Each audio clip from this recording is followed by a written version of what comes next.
Drop dubs, hit routes, so yeah, we on the move. From the paint to the pocket, got nothing to prove. Precision in the pass, rhythm in the run. Every play, every day, till the work is done.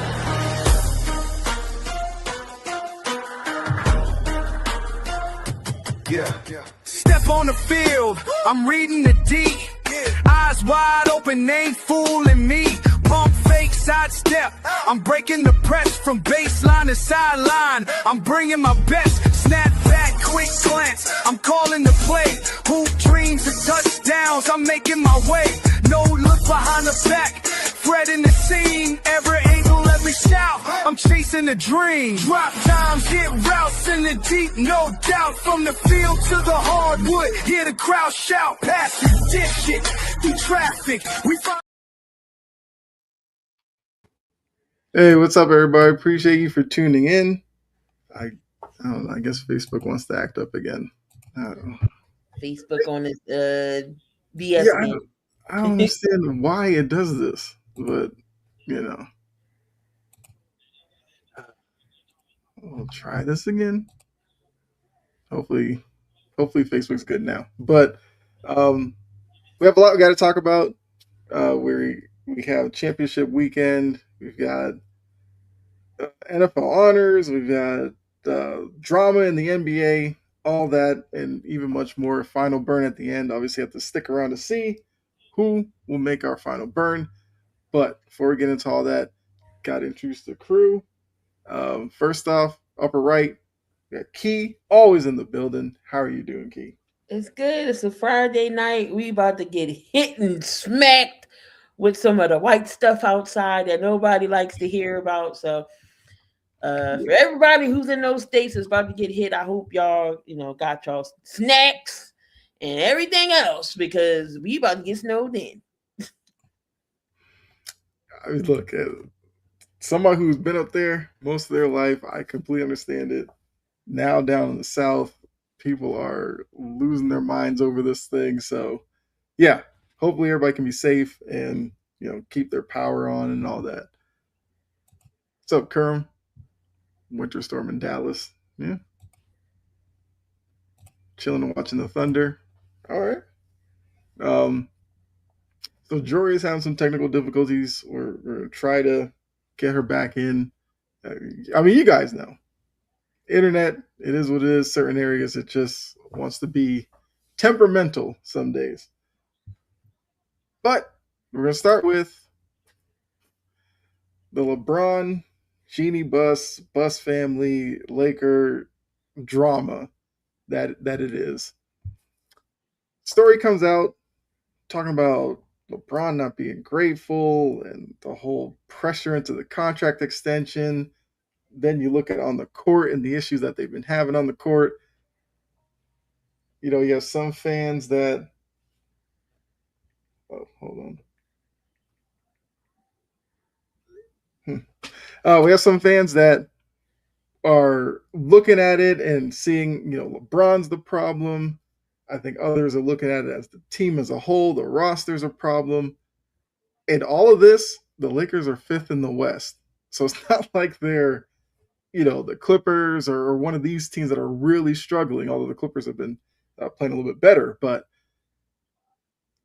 I feel like, this looks like, once again, one of those seasons where, I don't know if LeBron, knowing his mortality, is just more and more drama with him. Rich Paul, you have to throw him into this with him going on podcasts and talking about guys he would trade. So looking at the Lakers situation, did you think that this was that big of a deal in terms of the story? Or is this kind of just par for the course when it comes to LeBron and drama following him? This whole thing is a mess. It's like as the world turns, the young and the restless. Whatever soap opera you watch, this is what's it right now. I mean, the Lakers, yeah, they are fifth seed. I mean, so they're not terrible. They still would be in the playoffs. Mm-hmm. In the beginning, first it was JJ. When LeBron was out with his sciatica, they were actually playing better without him. He comes back. He don't want to do nothing. He Um, not listening to JJ. Look, I understand. You're LeBron James. You've been in the league for 22 seasons. Mm-hmm. You are who you are, and I get that. But that doesn't mean you don't have to listen to your coach. And then Right. now you was giving JJ issues for the simple fact JJ didn't want to throw nobody under the bus. But you know what? He got tired of the shenanigans too. So he said something. He calling everybody out. Luca, trying to play defense. Luca can't do it all by himself. You get DeAndre Ayton. DeAndre Ayton goes up for a layup and he completely misses the dunk. What are we doing? Mm-hmm. But this whole thing with Jeannie is like it's wild. It's some are saying, like, again, all this is just reported. We don't actually know. Then they're saying she didn't appreciate LeBron. She didn't give him his props. She went out and sold the Lakers to, the same ownership as the Dodgers Mm-hmm. for a huge chunk of change, but she still get to make decisions. Still got Palinka there. I don't know who they can draft or get in the deadline. Is it the roster? It could be the roster. Is it LeBron? I'm not solely putting everything on the roster, but I think LeBron could be part of the issue because they were actually playing basketball without him pretty well. Maybe it's a family issue in the end. You got the Bus family. You got God rest his soul, dad. Mm-hmm. I forget. I forget. His name is His name is I just know rolling people off call my him tongue right Dr. now. Bus. I can't remember his first name now, too. Jerry, is it Jerry Bus? Jerry? Yes. Yeah. Yeah. So it's a family issue. He wasn't supposed to have no more kids, but then he had more kids, and Jeannie feels some type of way, and she giving money to everybody. Family. This is the whole mess and drama that Mm-hmm. we all love with the Lakers. But it's not news if we're not talking about Dallas or the Lakers. Yep. So this whole thing is a mess. So I don't think the Lakers honestly will be relevant until LeBron goes. Granted, he did bring y'all a championship back to LA. I get that. He got y'all 18th. Not denying that. Even though it was in COVID year, I get it. Still win a championship. Mm-hmm. Then you decide to ship AD. Was that a good move? I'm gonna say yes because he ain't made of glass. Street clothes Davis is back. You can't touch him because if you do, something gonna break. Yeah. So all this is just a mess. Drama the NBA don't need, drama the Lakers don't need if they're trying to focus on trying to win something. So all this is just a big mess. It's a mess. Mm-hmm. Yeah. Look, I agree. I think this is kind of what you get with LeBron, and he's highly influential. His agent is influential, I guess, because he is on podcasts making deals and stuff. So I think some of this is maybe the whole attention that the Lakers are giving Luka. LeBron probably misses that and wants to feel like he's wanted and loved and all that. I don't know. I just know drama and LeBron aren't, you know, opposing of each other. I think LeBron's used to this. I feel like the Lakers are used to this at this point. LeBron did the little press conference in front of his locker and they kept asking him about it. He was like, I don't care what reporters say about me and all this stuff. It's like, you kind of do because you yourself like to use the media to, push narratives and push your agenda in terms of roster construction and stuff like that. So you clearly do care what they think. Now, if the Lakers go on, make the playoffs, have a deep run, I feel like nobody's going to care about this.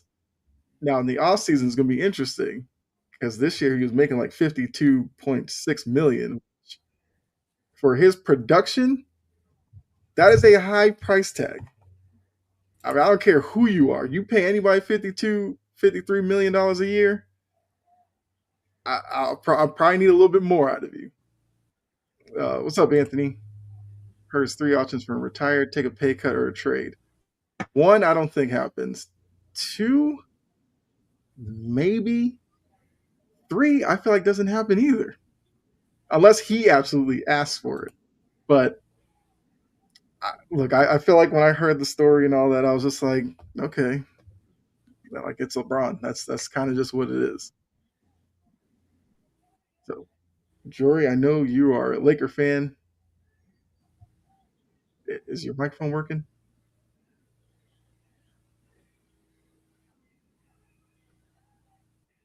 All right, you might still have some issues there. Uh, Follow up. Looking at LeBron's was it 8 seasons in LA?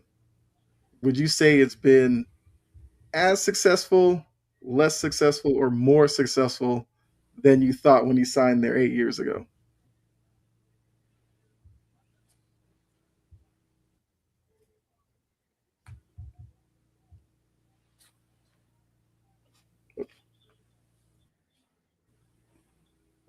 Okay.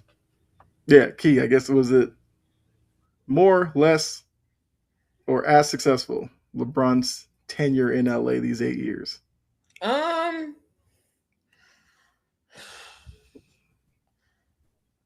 I'm gonna say it's. I can't even say 50-50. He got a champion. They got a championship. That was really it. That was really it. So okay, maybe 30% successful. Let's say 30 because the championship was big, and after that, that was it. After that championship, the Lakers has been irrelevant ever since. They almost. I mean, they did almost made that run, but Denver was too much for them. Mm-hmm. Okay, that's fair. Um, I mean, it is an interesting question. Like he does win the title there. That's a success. But you also have to look at the early part of it being, a struggle. Young guys getting traded off, and well, they missed the playoffs a couple of years. Then it was they make the playoffs was strictly as a play-in team, and then they've had a couple of years where won a couple of rounds. To be honest, I would probably say less successful. I don't know if there's Laker fans out there watching who want to chime in.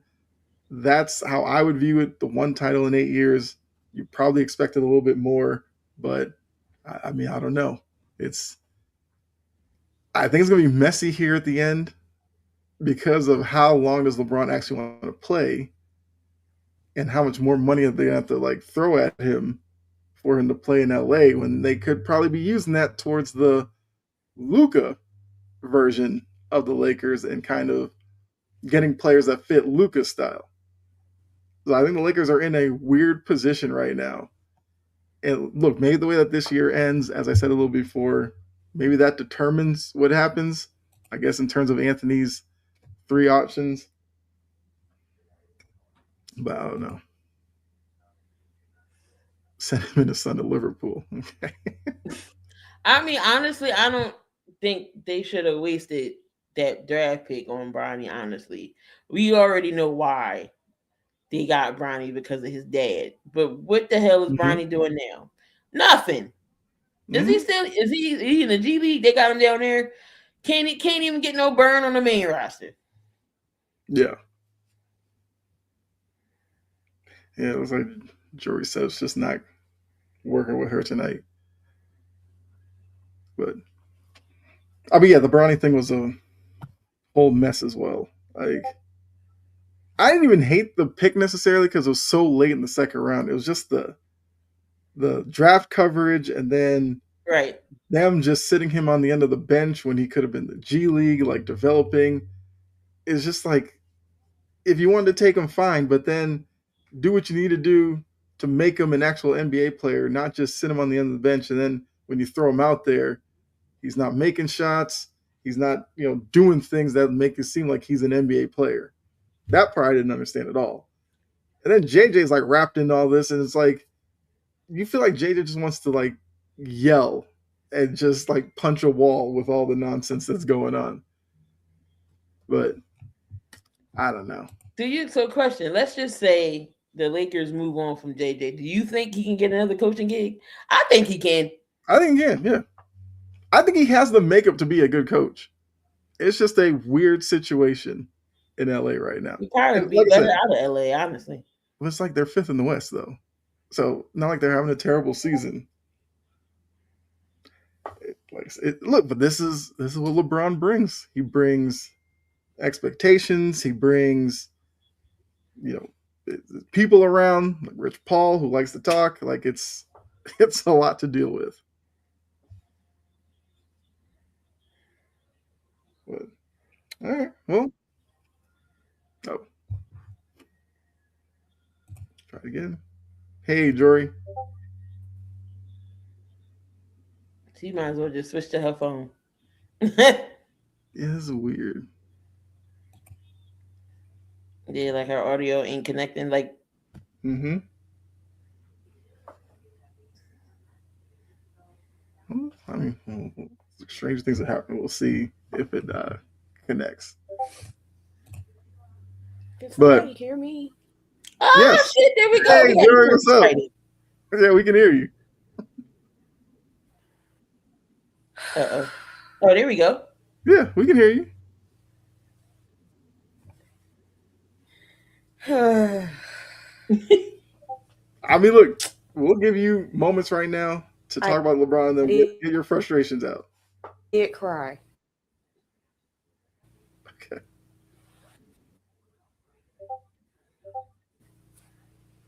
And it's at night. I mean, we're hearing you right now. So whatever happened, whatever you got, whatever you fixed, it's working.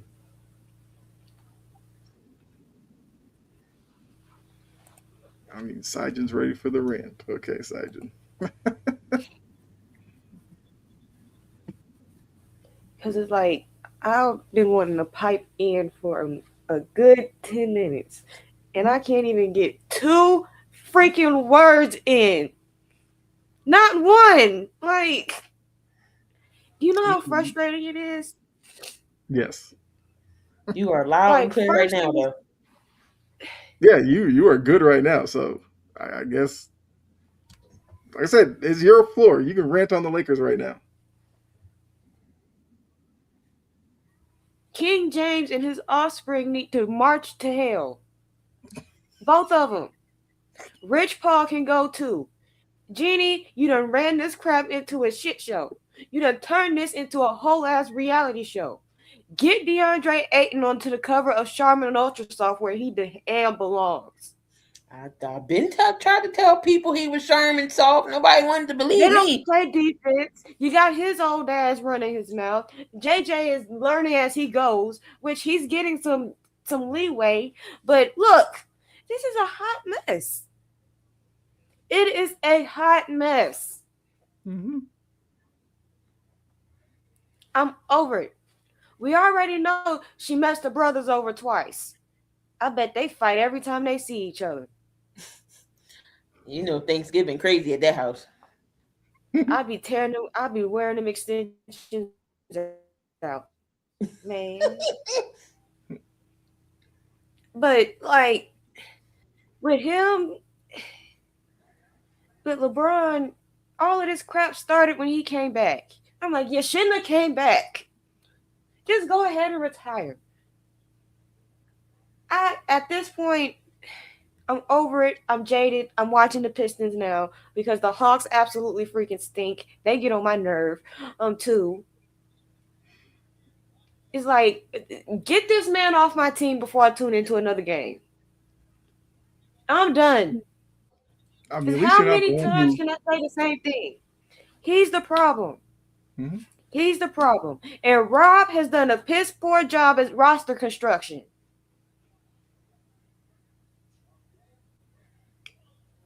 I mean, speaking of the Hawks, at least you're not the one who predicted 50 wins from that poverty organization.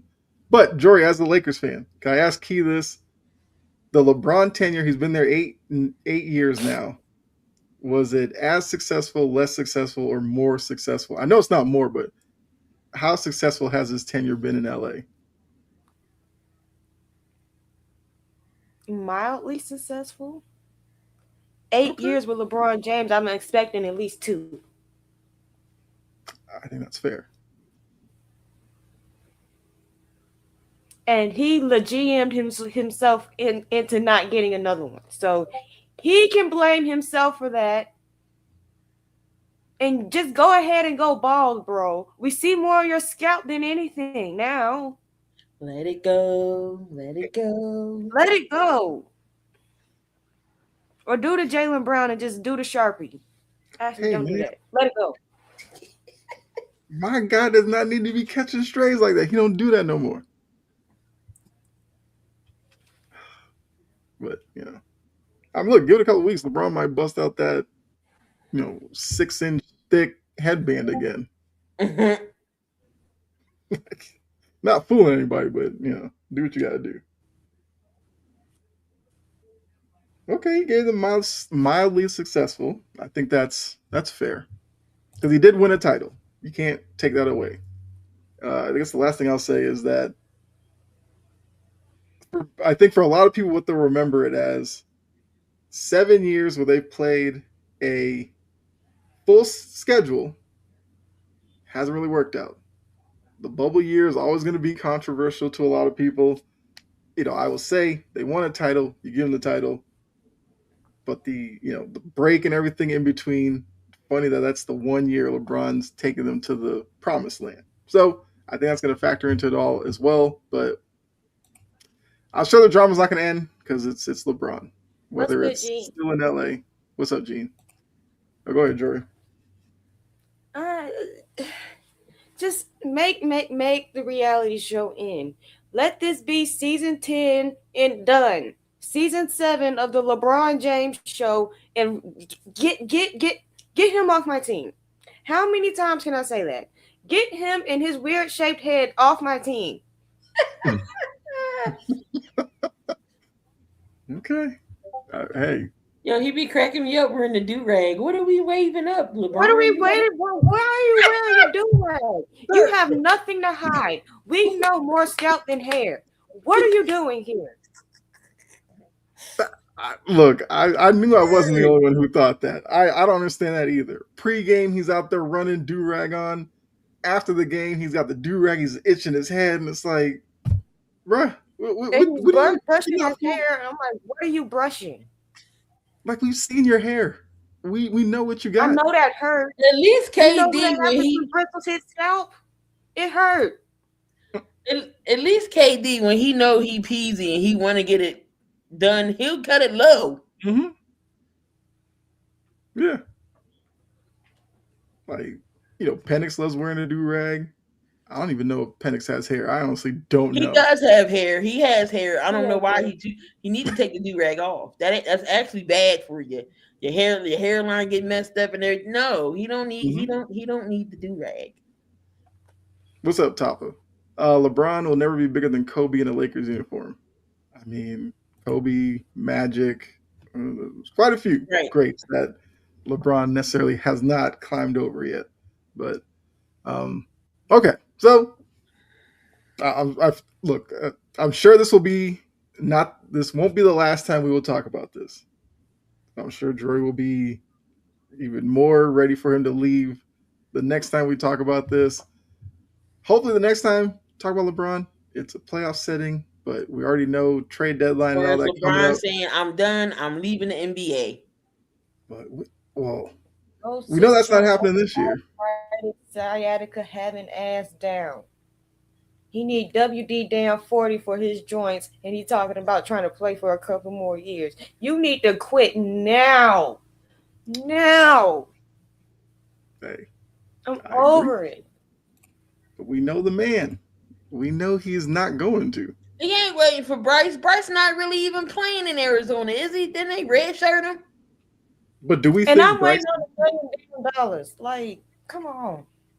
But do we think Bryce is gonna, No. stay in school 2, 3, 4 years? No. So that's something like if you're gonna do that, then maybe he needs Bryce. to stay in school 2, 3, 4 years. But We kind of thought that would I don't Bronny know. too. Even though Bryce is better than Bronny, but no, you're not waiting for Bronny. Get out of here. He's gonna be old and fragile then. He But we can said the take same thing. Bronny. But we said the same thing when Bronny was in school. Because of the heart condition in his career, his college season was cut short. We were like, hey, go back to school, play a college season at least, show that you're over the heart condition and show what you could be. He was like, no, he went in the draft. For all we know, Bryce uses this year. Maybe he does another year, but maybe he comes out after one season of actually playing. I don't know. The precedent's there. They're willing to jump out of school early if they can.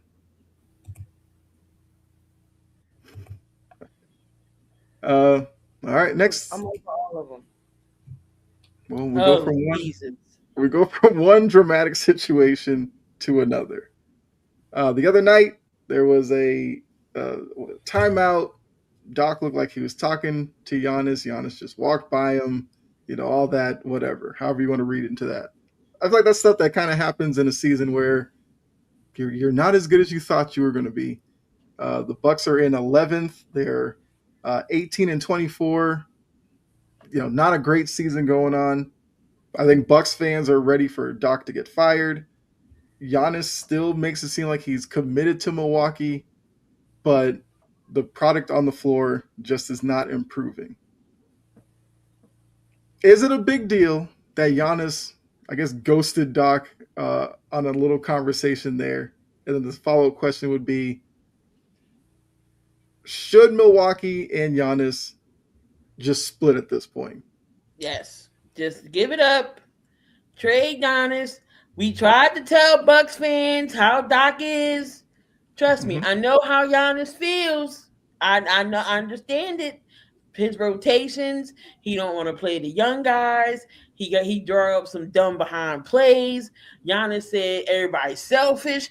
It's just let it in. Giannis brought y'all a championship. Y'all never recovered since then. What y'all gonna get? Y'all got Kyle Kuzma. Y'all had Chris Middleton. Y'all know he old and he another glass man. Can't stay healthy. You got Bobby Portis. Okay. You bring in Miles Turner. Dame goes because he gets hurt. That was supposed to be, it was supposed to be Dame and Giannis. Bricklow, everybody's going. Pretty much. Time to give up Giannis. Time to make Milwaukee a play-in team, or even not a playoff team. They're going to be draft. They're going to be horrible for the next couple years. You build through the draft, build your way back up, but Giannis got to go. It's time to just let him move on. Let him move on. Let him move on. Let him move on. I don't care where you send him. New York, San Antonio, wherever. Just let him go. Just trade him already. He's not doing you a service. They're not even in the play-in. They're on the outside looking into the play-in. That's bad. They're a game and a half behind Atlanta. And what did I just say about the Hawks? They stink.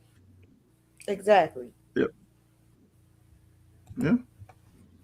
I think the other wrinkle to this is Giannis supposedly behind the scenes got Adrian Griffin ousted because he wanted Doc. Oh my God. Like, why would you want Doc Rivers?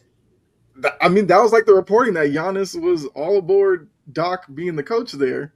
And now it's almost like, maybe like you said, Key, maybe he's realized that, Doc wasn't the guy. And then you got Adrian Griffin canned when he had a good record. Right. Y'all, but they was like, what, third in the East, fourth in the East? They was up there, like top 3 in the East, and you get this man fired. This is why they stink now. Karma. Mm-hmm. That remind me of LeBron James when David Black he got David Black canned. They was winning. What are we doing? Did they win a championship that year? What year was that? Or did they come year? When? Because the Black thing was weird. It was like middle of the night, one random, and they were like, "Oh, Black ousted as coach," and yeah, I don't think they won it that year. I think they got close. That might have been the year like they got to they lose like the conference finals or something like that, maybe with him. I can't remember. some of these coaching things are just lost on me at this point. There's just too much of it now. Um, yeah, I guess Jory, do you think the situation can be fixed with a Doc firing, a Giannis trade? What does Milwaukee have to do to fix this? Start over. Start the hell over. Okay. Look at the So front what does office. that look like to you? Unfortunately, it involves coming off of both Giannis and Doc. Okay. Just start over. Clean the slate. Because at this point, I don't know who is in the scouting department that keeps getting these old ass players or keeps getting players that keeps getting hurt or just whatever. Mm-hmm. They need to be replaced.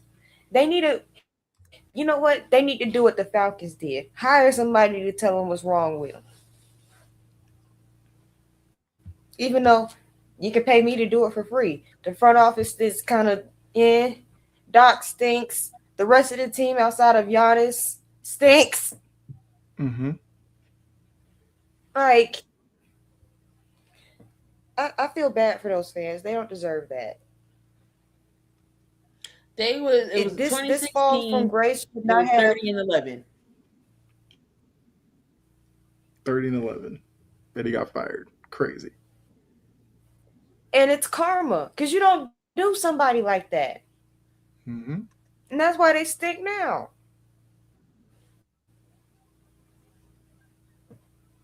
Adrian Griffin wasn't the problem, and he needed a couple more weeks to really. I feel like that whole situation with what was going on with Milwaukee that time, Mm-hmm. give him a couple of weeks, he would have had that shit fixed. He would have had that fixed. But because apparently Giannis didn't like him, there you go. And you pick Doc Rivers, and you get what you get. You play stupid games, and what type of prizes you get? Not smart Yeah. ones. Wait, wasn't didn't they have Ham too? Yep. What was wrong with him?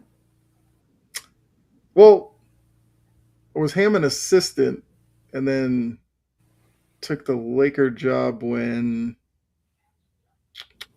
Did he take the Laker job when Budenholzer was there? The whole Milwaukee thing, like I said, it's starting to run together because I think the main thing is when they won the title, they had a formula. Yep. Chris Middleton was a bigger wing that was a two-way player. You had Drew Holiday, who was a facilitating point guard that was a two-way player. They lost both of those pieces, and they haven't really replaced them. They went and got Miles Turner, stole him from Indiana, but Miles Turner is like a basic carbon copy of Brooke Lopez, just a little younger. Mm-hmm. I would almost trust Brooke Lopez on the boards a little bit more than Miles Turner. That's the one thing I can't wrap my head around with Miles Turner. Like he's almost like Jaren Jackson, I should say. He likes to be on the perimeter, interior. He's not really comfortable in there. But mixing him with Giannis doesn't really help. And then they have a bunch of like unproven guys who are trying to fill the Middleton and Drew Holiday roles. It's whether or not Giannis wants to be patient enough for some of those guys to establish who they are. Or Milwaukee has to start packaging some of these guys, dealing them off to get back a Middleton type. That's where they've fallen off here, and I don't know if they have that. Because look, Kuzma is not going to be a Middleton. As much as you would, as much as Milwaukee would love him to be that, Can't even be Kuzma. right? So you got Kuzma, you got like the Porter Juniors, you have like AJ Greens and guys like that. I do like what's his name? Ryan. What's his name? Ryan Rollins, yeah. I do like him. But he's another young I like player. him. Mm-hmm.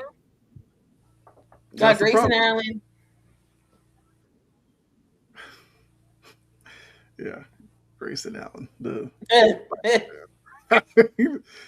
Grayson Allen is Cusco. Yeah. Because why not at this point?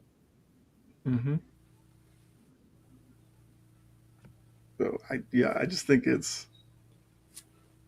I think the trouble it is kind of hard to build around Giannis's skill set, and they just haven't figured out how to do it.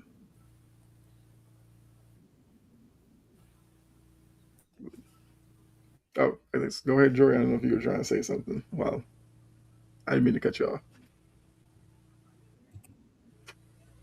I Oh, forgot what I great. had to say. Okay. It's good. All right.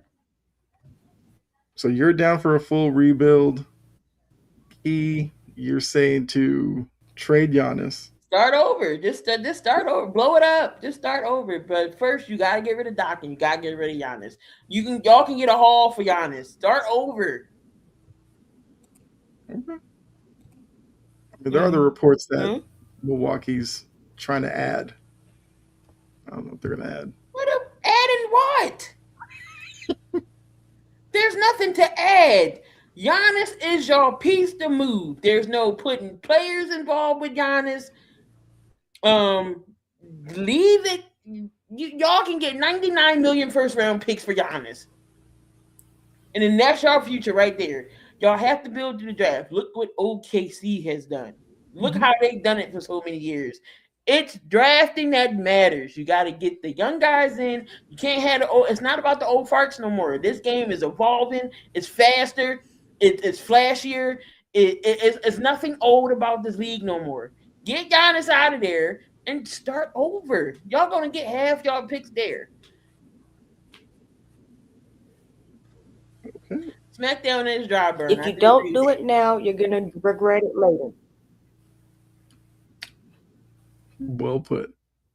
Look, we know small market teams, they're always scared to do that because they always fear like the backlash from the fan base. And look, if Milwaukee came out tomorrow was like we're trading Giannis, sure, they'll probably get some boos. They'll probably get fans who want to rip up season tickets and all that kind of stuff. But what also you see in some of these small market teams, if you bring in a bunch of like young players and they play, hard every night, they play a fast pace, the fan base will rally around teams like that as well. So I think that's what Milwaukee has to really think about. They messed up trading for Dame. You could look at that. Yeah. They should have kept Drew. The NBA, life of the NBA star. Well, I guess we just dealt with drama in the NBA. No, this is as the world turns. Keon Coleman, not high prize, but he was their prize pick at the wide receiver position. Stephon Diggs gone. Coleman was kind of the guy they were hoping that they could insert. Him and Josh Allen could be, terrorists together. We learned that McDermott gets fired. Brandon Bean gets a promotion for whatever reason. Then Pagula's coming out like, oh, yeah, that Keon Coleman guy, the coaching staff wanted him. A lot of us in the front office, we were like, yeah, we could go other places. Bean is like, no, I liked him. That's why I took him. There was no, second thought in my mind or whatever. Now, Bills fans are wondering, is Keon Coleman going to stick around? He's got like 2 years left, I think. But you see the season that he just had, it wasn't great. He had 29 catches, like 550 yards and 4 touchdowns. The playoff games, he had 1 catch in each game.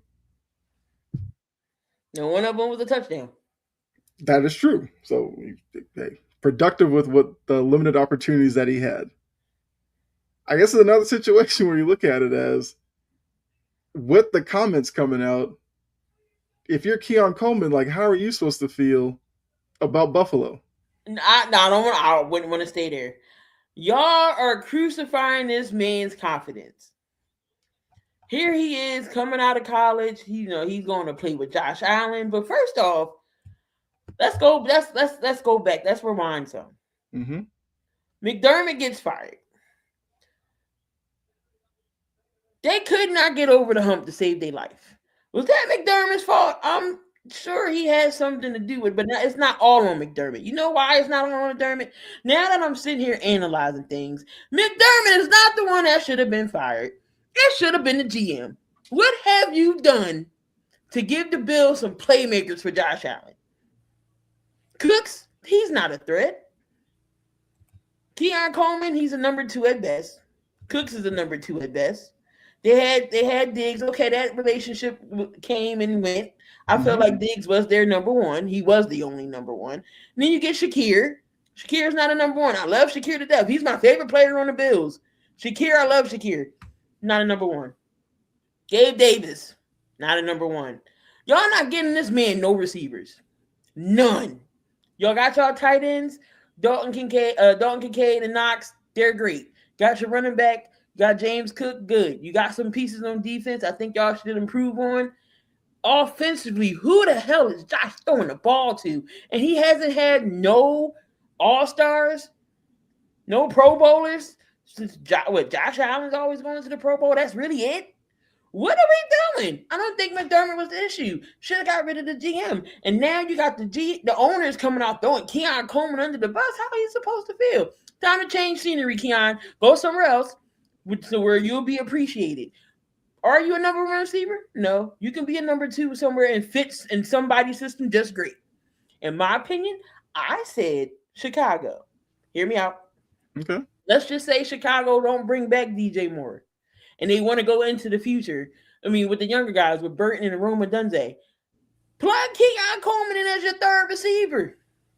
They got Cole Kmet and Leveland, and they got them running backs with Swift and Monangai. Why not put a Keon Coleman there for Caleb Williams? That's an interesting one. Just saying. But they did Keon Coleman dirty. Kind of how like Tupper did with Bryce Young. He didn't really want him. He wanted CJ. Like, yes, Keon can be a solid number two. He got the size, everything. He's a red zone threat. I just feel like he in a shitty system with Buffalo because they got a bunch of number twos wanting to be ones. And Josh Allen's main target is going to be Shakir. That's it. Mm-hmm. But if this owner staff is crazy too. Playing another snap. Okay. I'm like, I get it. Yeah. I just wonder why Pagula needed to say any of this anyway. I don't get that. The thing is, I get on Amy Adams strong ass so bad because we don't hear from her. Mm-hmm. When Pagula said that crap, it kind of made me think, I'm kind of glad I don't hear from her for very often. That she lets the football people do the talking. But sometimes she do need to own up to stuff. Ma'am. Mm-hmm.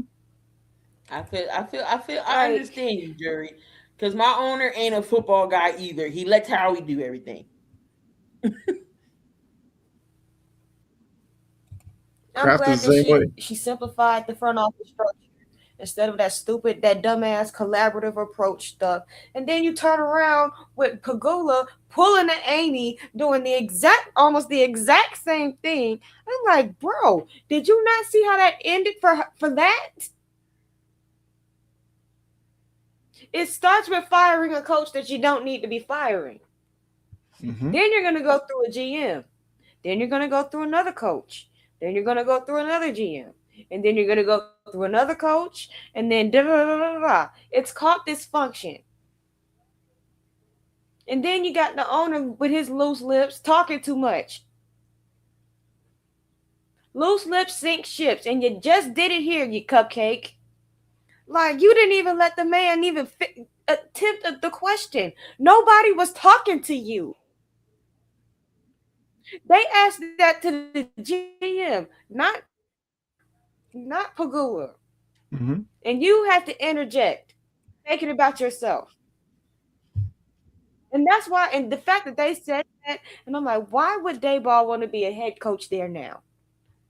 Come on to Nashville, Bull. Mm-hmm. Yeah. I mean, it does kind of seem like with the structure that they have they kind of need to hire somebody who's been there and done that because they probably understand the inner workings of this owner and the GM and all that. They need an offensive minded coach. They don't need a McDermott was more of a defensive minded. It's time for them to get an offensive minded, knowing how Josh Allen is. Josh Allen is a great athlete. I'm not taking no talents away from Josh Allen. He is elite. He just can't do it. Yeah. It's not his fault. I mean, that game was his fault because you can't win with turnovers. But who the hell is he throwing the ball to? Yeah.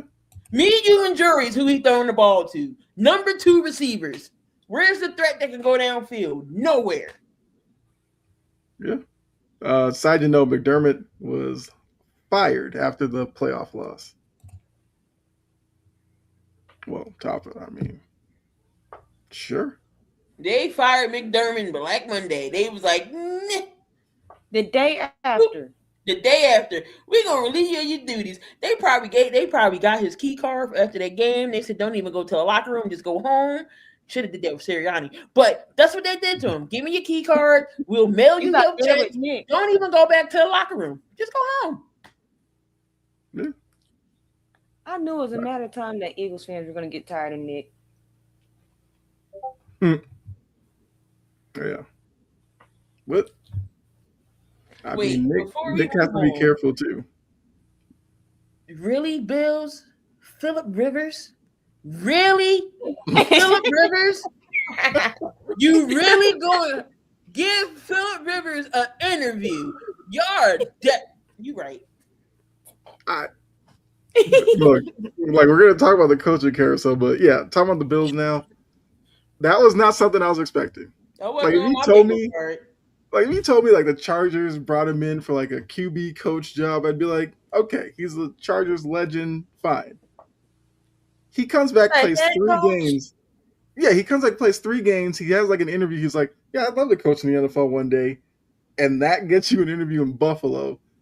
And I think it's that Josh Allen's like part of the process. If I'm Josh Allen, I walk in the room, I see Phillip Rivers sitting there, I'm like, Josh Allen was a part of this? Yeah, they're saying Josh Allen's part of the coaching process. That's smart though if you think about it. Let Josh Allen have some input on who he wants his coach to be. Just like, not to go off topic and be a homer, just like I think Hurt should be in the building when getting an OC. Like, you need to have your QB or whoever be a part of this because it affects them too.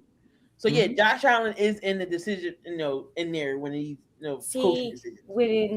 When my team hired Robert Saleh, the first 2 people that they called was the quarterback and the defensive tackle. There you go. Because he probably gonna be y'all DC too.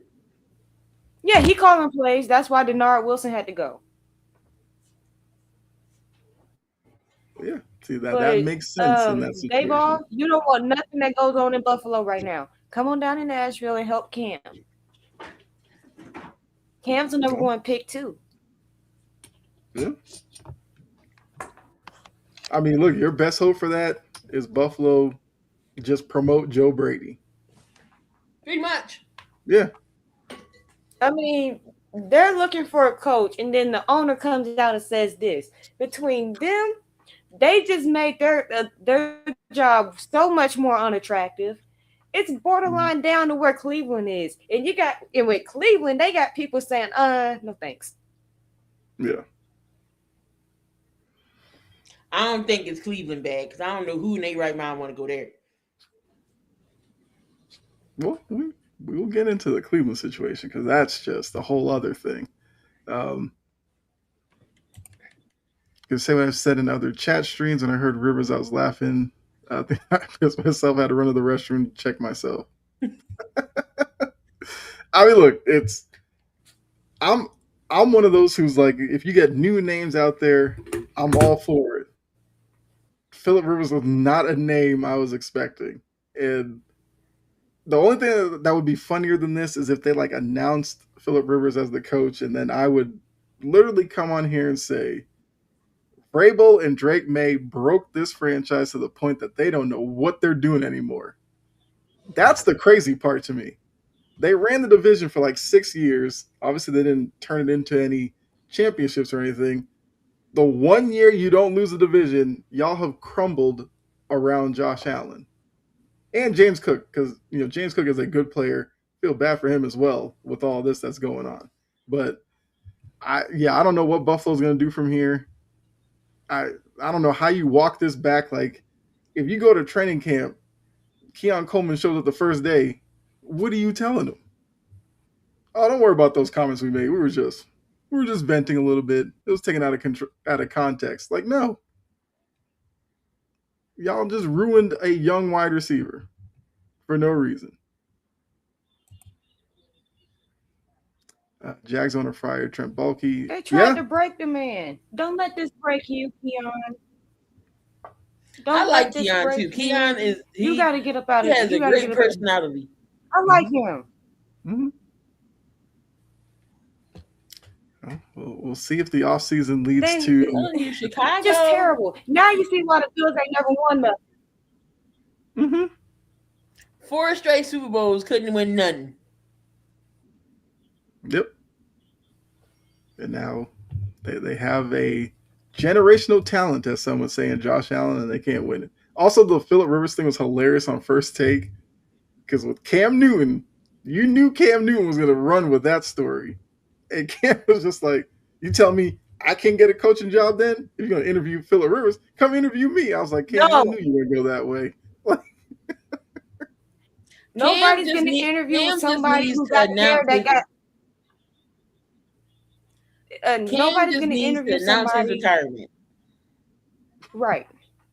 And nobody's going to interview somebody with homeless people hair. Do something with that.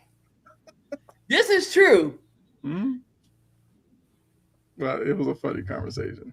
Because Ryan Clark was like, I feel like I could be a DC in this league right now. I think he could. I think he probably could.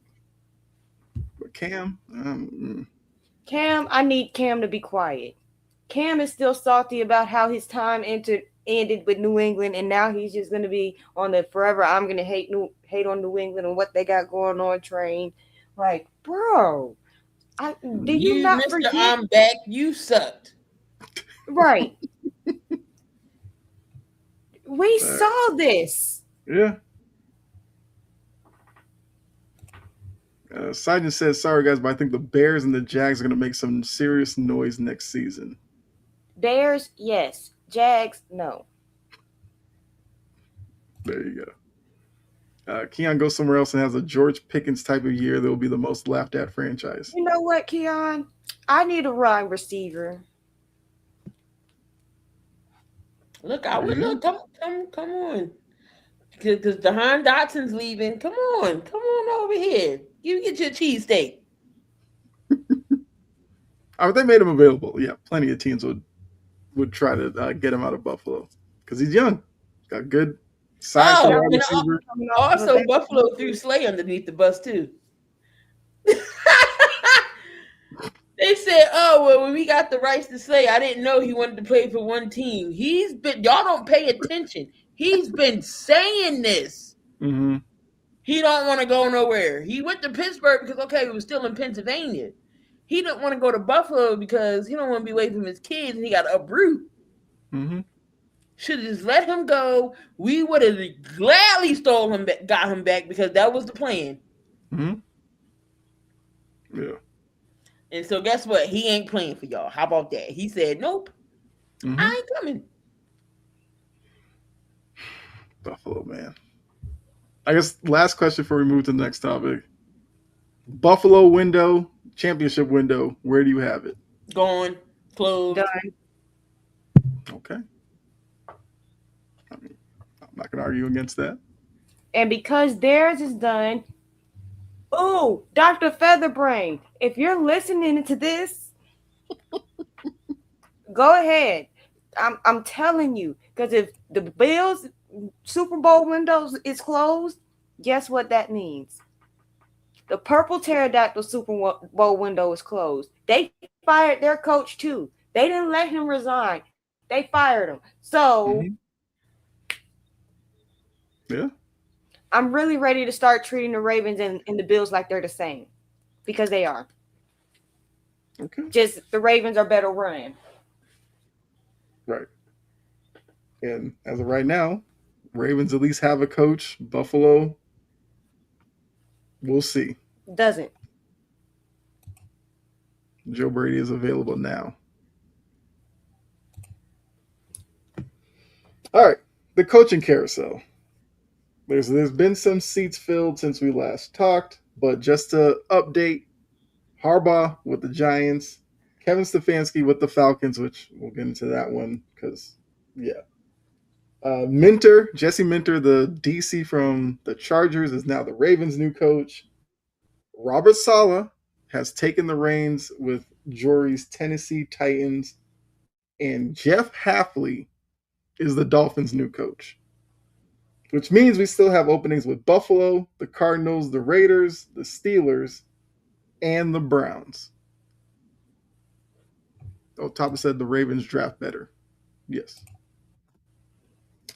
I guess thoughts on the hiring so far, and I guess wherever the conversation goes with some of these openings and maybe who you would like to see fill them. Like we'll start with the thoughts on hiring so far. I like the Robert Saleh move in Tennessee. Saleh, in my opinion, was a good coach.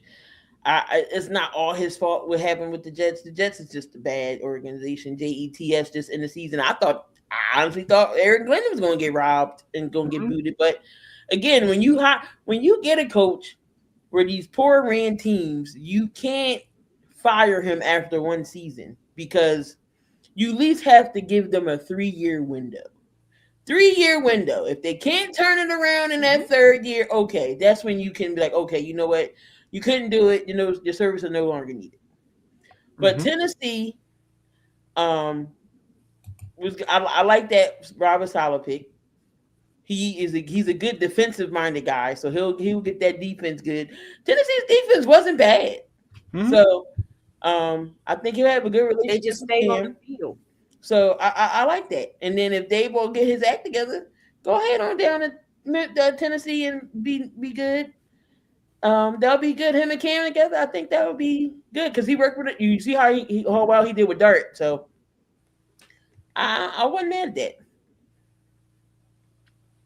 that. Simon says lost touch with the coaching moves. Saleh will put the Titans in headlines. Everybody loved it. My players loved it. So someone get a defense like the Broncos, Seahawks, or Texans, then I'll have more hope. Yeah. So Top is not buying the Jags making noise either next season. But yeah, Jory, I guess your thoughts on the hiring so far, and then we'll get into the jobs that are still open. First of all, I love the Robert Saleh hire.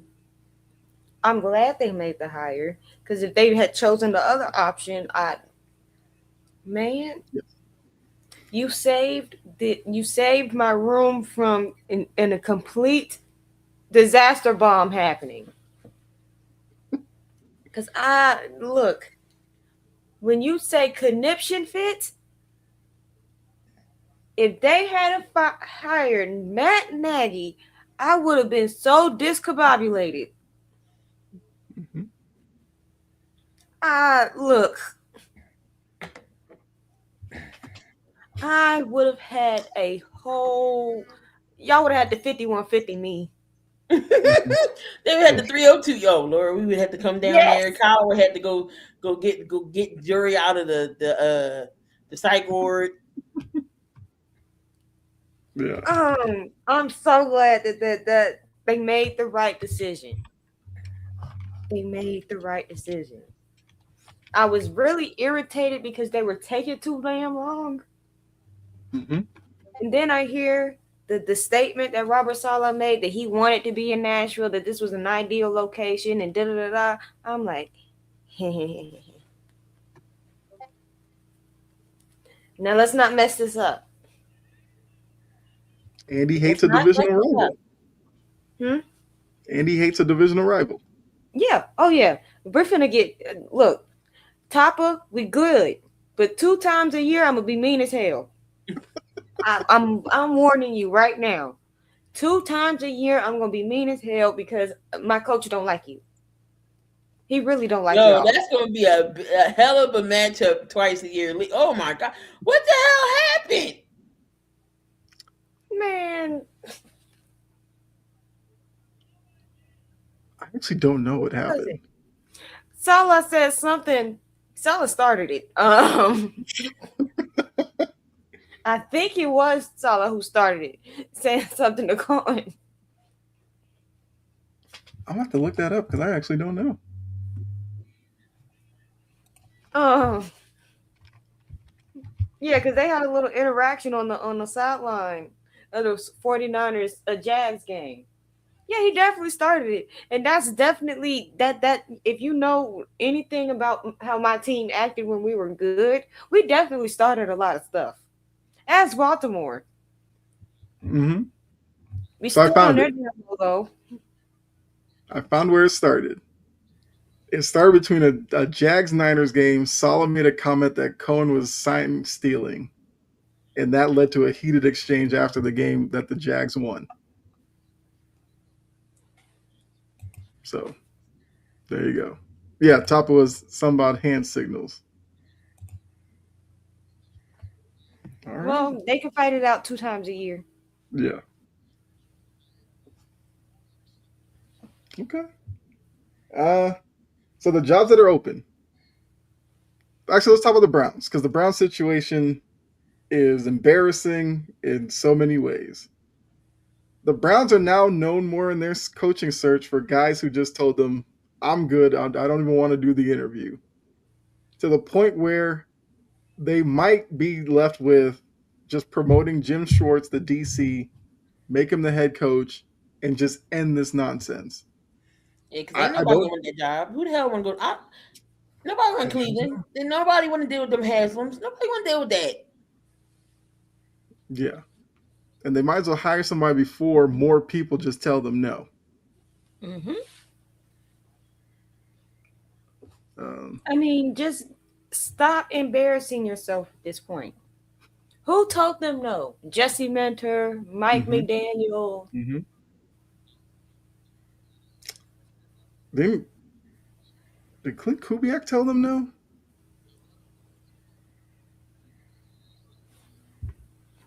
Hmm. It's a couple of other Yeah. people. Oh, Dayball told him no. Mm-hmm. Titans gonna have a good defense. Just gotta get the right offensive coordinator. Yeah. Which is why Jory's pulling for Brian Dayball. I need two bald coaches in my life right now. Right. Okay. Um. Okay. So, what do we make of this Steelers job? Should we be concerned Flores may not actually get that job, or do you think in the end he will be the new Steelers head coach? Tapa, you catch my drift. You really catch my drift. We all talk a little crap, but the fact that we can just team up together, because Texas fans really, really hate the Colts too, and just jump on the Colts. Mm-hmm. Beautiful. It's very beautiful. I mean, they F used the to be in my Colts. division. That's why I don't like him either. Um, wait, what was the question? The Steelers job, I think we all assumed Flores would be the guy. He hasn't been named the guy yet. So, do we think it's more and more likely now that he doesn't actually get that job and goes back to Minnesota where he does have a contract extension waiting for him if he doesn't get a head coaching job? Or do you Hmm. think Flores just gets the Steelers job at some point now? I know the Roonies. I can't even say how the Roonies tend to behave during coaching searches because the last time they did a coaching search, guess how old I was? 6. Well, I think oddly enough, Tomlin was the Minnesota Vikings DC when they hired him. I mean, the stars align. It's right there. And Flores worked there for a little bit. Does anyone expect the Jets, Colts, or Browns to be in a deep playoff run in the future? I think it will happen at some point. No. Jets. Colts need to figure out who their quarterback's going to be. So that's a little up in the air. And the Browns have to figure out a lot of things. All three of those teams you named are at different levels of get your shit together. Yes. The Colts, even when they did have a quarterback, right before he got hurt, he was starting not to play that well. Mm-hmm. And then they made it worse by making him play on a broke leg. The Colts did this to themselves. Why is it every time they start out high flying, they ruin their own season? Because they were under the impression like anybody but Anthony Richardson. The Colts stand for count on losing on Sundays. Come on, y'all don't know this by now? Top does have a good point. Jets have a bunch of draft picks. Now they got to make them work for them because if they don't, then yeah, Aaron Glenn will probably be out the door. And Well, for one, they better get a QB from somewhere. Mm-hmm. It ain't gonna be the draft because Dante Moore was like, "No, I'm going to the Jets. No, I'm gonna stay back in college. yeah, I'm going back to Oregon." You know what? If he's asking for if he's gonna be a top 3 pick next year, who's not telling the Jets ain't gonna be in the top 3 next year? You can't if it's meant to be the Jets quarterback, your ass gonna be the Jets quarterback. Mm-hmm. Or worse, Jets have the number 1 pick next year. What are you gonna do? Turn down being the number 1 pick? And I don't even know the next quarterback to really think about after Mendoza. Yeah, all the other ones are second round. Nussmeier, Klubnik. All those are second and third round guys. There's no other first rounders but Mendoza. Mm-hmm. Yeah. But next year's class might be a little better. Sellers, some other guys. I forget that class. But Arch might be coming out. Yeah, I know Arch had foot surgery or something like that. But I don't think Arch is gonna be all that. I don't either. Like next year, college football season, I will be paying attention. Like he's gonna have to show me more to really change my opinion. Always thought Garrett should have moved to a contending team. But, hey, what do I know? I was about to say, is Carson Beck coming out? But he ain't got no more eligibility, and I got understand. No choice but to come out. I don't understand. That man hasn't been in a classroom in like 3 years. I don't understand these college players that want to stay in college for 8 years. For why? What are we doing? Why? Them frat parties be hitting, I guess. You are no longer a part of, you are a part of the team in the college. You already done graduated. They was like, yeah, Carson, you got class today? He was like, no, I graduated 2 years ago. What? I know. That was just funny to me because the reporter was like, really wanted to talk about education. He's like, I graduated. What are you talking about? I'm just here for football. Like, yeah, he need to go. I'm not a big Carson Beck fan. I'm not expecting much from him at the next level, but crazier things have happened. And then Trinidad Shambles trying to sue because he wants that extra year. To. I forget who it was, but then they do him. Mm-hmm. You've been there for 99 years. Go to the pros. Why are we still staying in college? It's a simpler time. You get the NIL money. Expectations aren't like in the NFL. Living the college life. Like, I cannot stand looking at Carson Beck for long periods of time. He has a face that'll really he has a face that you look at him long enough, you're just gonna get irritated. I've never been a Carson Beck person. Yeah. Ever since I saw that Snapchat, I'm like, oh boy, buddy. When he was in Athens, I'm like, you got to come get up out of here. There it is. He looks like Napoleon Dynamite. Good movie. A taller version. Yeah, I was afraid that Miami was going to win the title, and I was going to sit here and like eat my words on Carson Beck. Which what happened in the clutch? He throws a pick. Exactly. Which if they had won that, we'll have to look out for Michael Irvin. That man would have been sky high, just No, they said hot air wait, balloon did you see that targeting. interview he had? He was like, everybody need to stop with this narrative. He was like, I haven't indulged in that in 20 years. And first off, what he was like, Coke don't last. He was like, not 5 hours. He was like, no. He was like, maybe a 5 hour energy drink. But he was like, Coke don't last 5 hours. Mike, like you could have just said, I am completely sober. Cut out with the jokes. You ain't have to add that last part. That was the razzle dazzle. You ain't have to add that last part. Yeah. I'm not gonna lie, I kind of miss seeing Michael Irvin on TV. The man was just, you didn't know what he was gonna say. He was unpredictable. Um, all right, let's see. It's another job out there. All right, the Cardinals job. Which is the worst job, the Cardinals or the Browns job? The Browns. I'd The rather Browns. take my chances with the Cardinals. Because I mean, you I'd talk go about to the the Raiders Haslams. before the Browns. The Cardinals have the Bidwells, which aren't fun to work for either.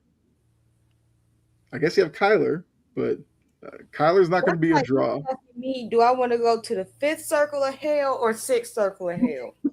I'm gonna choose the fifth circle because it's the lesser circle. I'm going to Brady. I'm going to the Raiders and Mark Davis.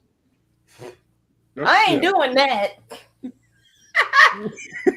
That's like going to the eighth. They But at paying. least for the Raiders at least have Mendoza as a selling point. We talk about these other jobs. I don't know, what do you sell in the Browns? Hey, remember all that Shador nonsense? You want to jump in on that? No, I don't. Like, I don't know. I probably would take the Cardinals job. I feel like the Cardinals at least have some talent you could work with. I feel like Right. they're not that far off. The division stinks that you're in. The Seahawks are going to be good. The Rams, as long as Stafford's there, you feel like they're going to be good. And then the Niners will always kind of find ways to win 10 games. That might be the biggest drawback against the Cardinals job. It's just that that division is rough right now. That's a good point. The Cardinals, who have they interviewed? I want to say they wanted to interview Saleh, but then Saleh took the Tennessee job because he was probably like, "Thank God it's not Arizona." I agree with this. I think the Raiders are waiting for Kubiak. That's why you're not really Why hearing would much about them. Kubiak want to go to the Raiders? Mendoza, that's their selling point. You get to work with Fernando Well, Mendoza, here's the my thing Heisman with Trophy the winner. Raiders. Y'all don't got no receivers. You only got Brock Bowers. You have Genty. What line is protecting Mendoza? None, because their line is terrible. You effed up with Max Crosby. Mm-hmm. And who else is on that defense? Shit, I forget. Exactly. That's the point. You ain't got to try too hard. That's the point. That is the point. Like, that is how many players you named. Somebody who hasn't been drafted yet, a tight end, and a defensive end. You didn't even need a whole hand for that. Yeah, unless you just love living in Vegas. So Tapa, they did interview somebody that you would know. The Cardinals interviewed the Jags DC, Anthony Campanile. Oh, not Anthony Weaver. No, Anthony Campanile or something. Weaver, I think, is interviewing for the Steelers job today. Well, and they talking about McCarthy and A-Rod back. Oh, Lord. Oh, God. Yeah. The Cardinals job is just, yeah. I still think the Cardinals job is probably going to go to somebody that we either have never heard of or like an Arthur Smith type where you'll just be like, that's all you could do? That's the best you could come up with. Yeah. Just that Jags DC. That's what it seems like is the latest guy to interview. Kubiak ain't going nowhere. We're not done yet. Well, that is true. Only one. I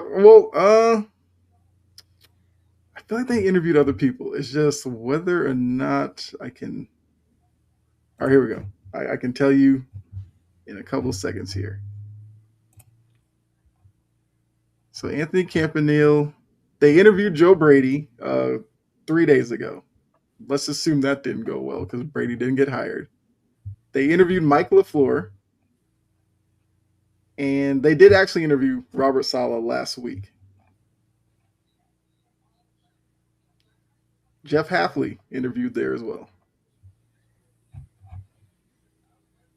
Not one person. Yeah, like it doesn't seem that great. Well, over here in Philly, we got an issue too because we need an offensive coordinator, and I think like the high-powered people don't want to come over here because of one Nick Sirianni Mm-hmm. or Jalen Hurts, where I don't think it's all on Jalen. Like, who would not want to work with Jalen? Man, 1 year Super Bowl, and he was your MVP. We Mm-hmm. got a good roster. I'm just saying, but McDaniels already knew we weren't getting him because him and Vic ain't get along. Mm-hmm. Dable, okay, yeah, he worked with Jalen, okay. But if this don't work out this season, Nick is gone. But Yes. we don't need no old farts either. We need someone that's going to be bold and creative and invent, that has some type of vision with the players we have. Do not bring me nobody named Jim Bob, okay? Mm-hmm. That's one of Nick's homies because they used to be together with the Colts. I don't need nobody in Philly named Jim Bob Cooter. Jim Bob, When I first heard that name, I swore it was a prank. I Jim was like, "There's Bob no is way who his mama named him no Jim Bob with the last Jim name Bob Cooter." is what I imagine when you go down them southern states. Jim Bob, Billy Bob, and Earl is who pull you over. Hey, buddy, do you know how fast you were going? That's who that reminds me of. Somebody named Jim Bob, okay? I do not need nobody named Jim Bob Cooter in Philadelphia. Absolutely not. But we don't need nobody. We don't need no Mike Kafkas. We don't need Nagy. We don't need nobody under Andy Reid tree that's Mm-hmm. old. I need something fresh. If you're talking about the Bills, the Bears OC, all right, I give it a shot. Bobby Mm-hmm. Slowick, that might be the best move, honestly. Out of all of them, Bobby Slowick may be the best. I just want somebody that's competent. Sloak was a hot name like 3 years ago, and then And he he was a fell off. quarterback. But yeah, But Jim CJ Bob Stroud Cooter got was a fired. quarterback. CJ Stroud got Slowick fired. yeah. Sergeant Salas with Tennessee. Yeah, Uh, Jim The Bob. return of Jim Bob Cooter, and that whole name just screams Mason Dixon line. Mm-hmm. South of it. Actually, it screams Kentucky, to be exact. I don't want Nagy either. Right. Facts. Nagy's gonna ruin that team. I mean, you gonna have Saquon throwing tantrums. Mm-hmm. And if you thought AJ, like y'all can't get rid of AJ, but if y'all get rid of, if y'all hire Matt Nagy, the tantrums start week 3, and he gonna be gone by the trade deadline. Matt Nagy is terrible. I mean, he did interview there, so he's at least in the consideration, I guess. Let that be the bare minimum. Let that be the scope of the interest. Like, bet if it comes down to Nagy or Jim Bob Cooter, you'll take a Jim Bob Cooter. I swear, I'm going to. You gonna ask Philadelphia? Shit! You gonna ask Eagles fans? They gonna jump off a bridge or a building? They gonna jump off of whichever one the highest at that point. Mm-hmm. I'm going to go to Lincoln Financial because I told y'all I only live 15 minutes away Mm-hmm. from Lincoln Financial. Oh my God, yo, oh my Jim Bob Cooter type of shit. Yeah. Like that's a name you could have that name in college because That's like General Booty, the quarterback. yeah. I'll take a Joe Brady. No Jim Bob. No Jim Bob. I mean, I feel like if you're Philly and if Joe Brady doesn't get the Buffalo job, then yeah, you would probably go full court press on him because yes, if it comes down to you really hiring Matt Nagy, no Eagles fan is going to jump up and Like celebrate. I don't like I that said, hire. Stoic is the best option in my opinion because look what he did with CJ in his rookie year. Right. He got experience with play calling. Yes, I am going with the Shiesties. Yes, I am. I'm going to go in Lincoln Financial, find Howie's office, and be like, "What the hell?" Yeah. Okay. You ain't the only one that's gonna do that either. So he better have an empty schedule that And day. Big Dom ain't gonna stop me. But Dom, sit your ass down somewhere. First off, Dom, how you allow this? Exactly. You're supposed to be the one to know everything and babysit. How you allow this? Better not let Jim Bob nowhere back in that building. It's just the Jim Bob thing I don't know. Why his parents named him that? They really looked at him. He came out. They looked at this man, Jim Bob. I gotta see where he's from. But his last name Cooter? Jim Bob Cooter. Fayetteville, Tennessee. Oh, that explains it. That explains it. That explains it. He looked like the crazy part is he looks like a Jim Bob. Yeah.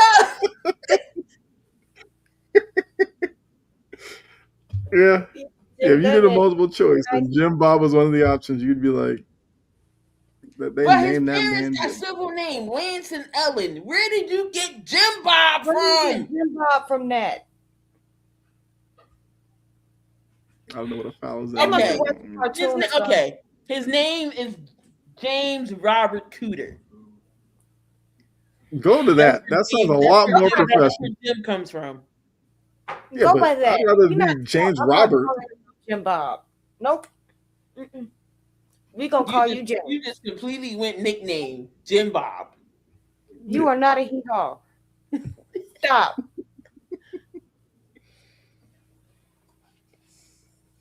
Yeah, I want to be called James Cooter. Right. Not Jim James Bob. Robert. James Robert has a little. Right, or Robert Cooter. Not just no, I'm telling you, Jim Bob is who pulls you over in North Carolina when you speeding. Yeah. With the trooper hat. Jim Bob and Earl and Billy Boy. Hey y'all, do you know why you were speeding? Yeah, that's what I think about Jim Bob. Mm-hmm. Like if I'm him, my name is James Robert, and my last name begins with a C. You not important to know enough to know that. Call me Mr. C. Yeah. Yeah. The carousel will continue to spin and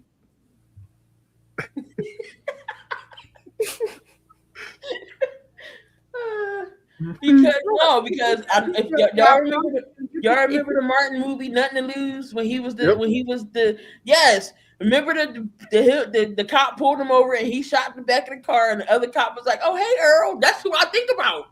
Mm-hmm. Yeah. I'm not gonna lie, when I heard the name Super Troopers came to my mind right away. That's absolutely one of those highway patrolman names you would have thought in that movie. But yeah, it's wild. Sean Maduro getting fired doesn't make sense to me. Well, we already said that Coolidge don't make sense. Should have been a Because they should GM. have fired Bean. Yeah. Gula needs to fire himself, but we know he ain't gonna do that. Exactly. But we will move off of the coaching carousel, and obviously we'll talk about it again next week because hopefully a couple more hires happen by then. They need to hurry up. Yes. They really need to hurry up. I think a couple of them, like pointed out in the chat, I do think they're waiting for Kubiak. to shake free because I do think one of these teams wants to hire him. Trooper Cooter, yeah. Cooter Brown. Yeah. 3-D, what's Nope. up? No. Well, I mean, Sala is a minority hire. Oh yeah, that's right. He So is. you have a minority hire. The assumption about Flores in Pittsburgh would give you a second one, but after that, um, yeah, Shula too. I guess Shula's a guy that some teams are probably waiting to at least interview and give him a shot at one of these jobs as well. Which I know a lot of people every year focus in on the minority hires as well. For me, it's like baseline, at least bring in some new hires. That's where I think the NFL really start to lose their way, where it's like a guy would fail here and then go there and fail and then go there and fail. Like we need to be done with that. Right, I because would us see more. like the Titans wasting Raheem Morris's time. Because I'm like, why even bring him up there? He just got fired the day the season ended. Mm-hmm.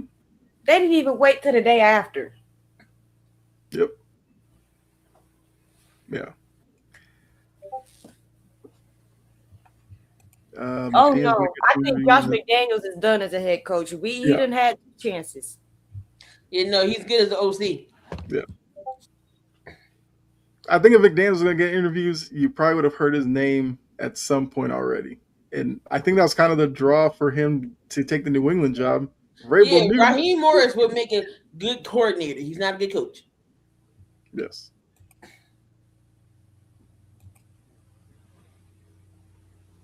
Marshawn Lynch in a head coaching interview would be hilarious.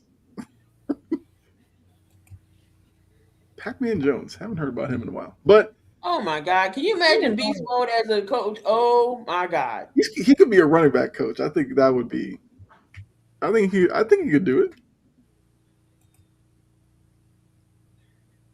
I get that, and it should be. But that damn Rooney rule. Yeah. But yeah, because Salah is like Middle Eastern, so he counts as a Lebanese. I mean, I didn't say that to say like he only got the Tennessee job because he's a minority. No, he's qualified for the job. And the rule is, look, I know, like I said, it gets talked about every year. My thing for it is the fact that it was needed kind of tells you the state of the NFL before the Rooney Rule. The problem is the Rooney Rule can't force teams to hire anybody. Right, but they do have to interview them. Yeah, that's the whole purpose of the rules, just to get people in front of these owners because they weren't getting interviews before that. So that's what the rule is. I think a lot of people have like misconstrued it to think like the rule is supposed to just raise hiring. Not going to do that. Now, you start swapping out some of these owners who've been there too long, that would probably help the process too. Do not set me off. Did you not see what he did with an injured 49ers defense? This is true. Yeah, Salah, he did a lot for his value with that Niners team. Because and we're not going to sit here and act like he got a fair chance with the Jets. He did not. He got a season and 5 games when he wasn't the problem. It was the offense. Soon as the Jets actually had a good defense when he was there. Yep. Exactly. And as soon as he left, it went straight to hell. Mm-hmm. That wasn't on him. Just to answer this question, he's oddly enough going to get an interview with the Cardinals, I think this week. The Texans DC. Good luck with that. So, but that's what I'm saying. They're gonna have to hire somebody that's probably like a first time coach. They can take KP. If they hired Patula, that would be. They can take him because apparently he's still in the organization. He should have been going. Let him go. Yeah. Looking at divisional round and then looking ahead to the championship round, just quickly looking back. The Seahawks destroyed the Niners. Rashid Shaheed took the opening kick back for a touchdown. That was the end of that game. Like you knew from that point. Yep, I already knew. We was like, yep, this is how the game's gonna be. Mm-hmm. The Rams and the Bears played a entertaining game. I think you can make the argument that the Rams won another game where you could probably say the opposing team might have been the better team, but Caleb throws a late pick. DJ Moore, whether or not he ran the route, Right. that's for another day. But Stafford takes advantage of that, takes them down the field. They win it in overtime. The Bills and the Broncos went to overtime as well. Back and forth affair. Officials from the NFL Bills side, they were looking at the officiating and kind of looking at that as the problem. Both calls were warranted. The Taron Johnson one, you can argue that one, but Bosa did rough the passer. So either way, the Broncos are going to get a first down. Bo Nix breaks a bone in his ankle on kind of a meaningless play, which I feel like nobody's really asked Sean Payton about what was the point of the play call, but it is what it is. Broncos move on. And then Texans, Patriots, CJ Stroud had one of the worst playoff games you will probably see in a while. Non-stop interceptions. They couldn't run the ball. What? Their defense did all they could. Beat the Thunder. Wait, who? The Pacers beat the Thunder. Oh, Lord. And Shea had 40. That's like Kerm dipped. Kerm's punching the wall somewhere. Oh, there we go. There he is. Refs are terrible. Well, I mean, some would say the SGA and his foul baiting is terrible, so I'm not saying that. Is. And Koo wonder why people don't like Shea. He is like Tom Brady or Patty Mahomes. He can't be touched without them calling a foul. That's ridiculous. Oh, Simon wanted me to look at this comment. I turned down jobs because I didn't want to be a token. You're telling me that this exists to still be a token even though you were successful. I feel like that's the Rooney Rule thing back again. That Rooney Rule is terrible. He is a flop king. I mean, like I said, it's something that you don't think should be necessary. But the fact that it was necessary tells you what you need to know. I think we will get... I get that he dropped Koo. I get that he drives a lot, but if you go back and look at the tape and look at the replay, nobody touches him. He flops. He be flat out. I wish I could, man. The way that man just go down with ease, I'm like, bro. Yeah, and I do agree. LeBron and his badass acting started this bullshit in 2010. Some of his are just the ones where the guy like just brushes air and he just throws his head back. I just be like, hey, y'all refs call it. That's why these guys do it. If the refs stopped calling it, these guys would adjust and stop doing it. Chris Bosh did it once, and I'm like, you are too damn long to be throwing your head back like that. Yeah. Just look like a long ass green bean. Yeah. Topper says CJ Stroud was awful. They have to get him some help. He's got a great defense that a lot of quarterbacks would love to have. Offensively, I get it. Tank Dell got hurt. Nico Collins was hurt. Some of those throws I can't blame on who's around him. The first interception he overthrew, I think that was Hutchinson, that Carlton Davis picked off. Then he threw to the outside to Hutchinson, but he threw it inside. Carlton Davis picked that one off. Now, Hutchinson did have one go off his fingertips that was picked off. That one, I can't blame CJ Stroud for that one. But the way he was in the pocket, the way he handled the pressure from the Patriots, that's on CJ. That's on the coaching staff for not adjusting the line protection or something like that in that game. That loss was CJ Stroud. If Nico Collins was there, maybe he looks better, but the Patriots defense also is playing really well too. So, yeah, I can't talk about what's around him. I think the Texans are a talented team. He was just horrible. Giannis could be thrown out of the stadium and wouldn't blow the whistle. He flops on jump shots. Yeah. I mean, yeah, Giannis is tough to officiate. Shaq was tough to officiate too because they were just so physical. A lot of times you didn't know what contact to call and what. Yeah, so I get that Trajan. Like Giannis is does get beat up. Um, so I did the divisional round. We now have a championship round where it's championship week Sunday. Remember, you get both games on Sunday. I still say it's one of the best days on the sports calendar. You get the AFC game 3, NFC games at 6. You know who the Super Bowl matchup will be by the end of the night. So it will start with Patriots going on the road to Denver to face Jarrett Stidham and the Broncos.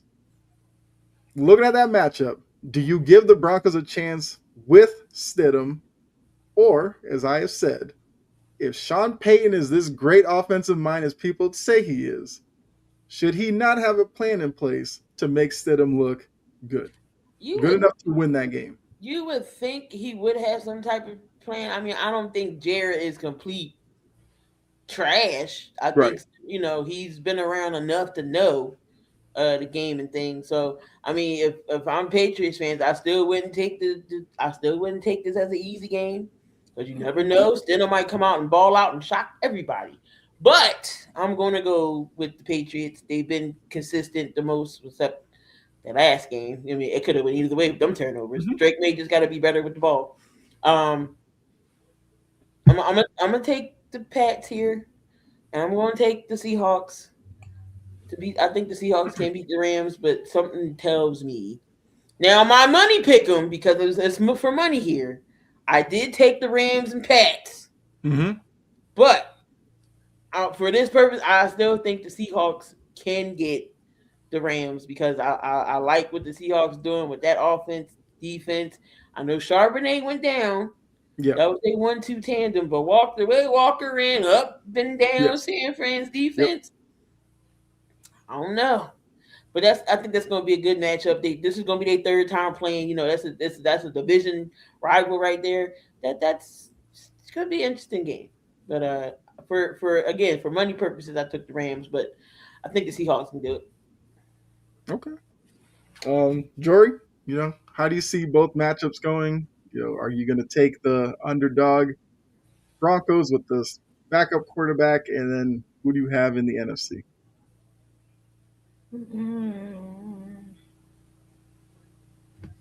Because Tapa does bring up a good point. The Broncos have a much better offensive line than the Texans do. And that's the Texans' dumbass fault.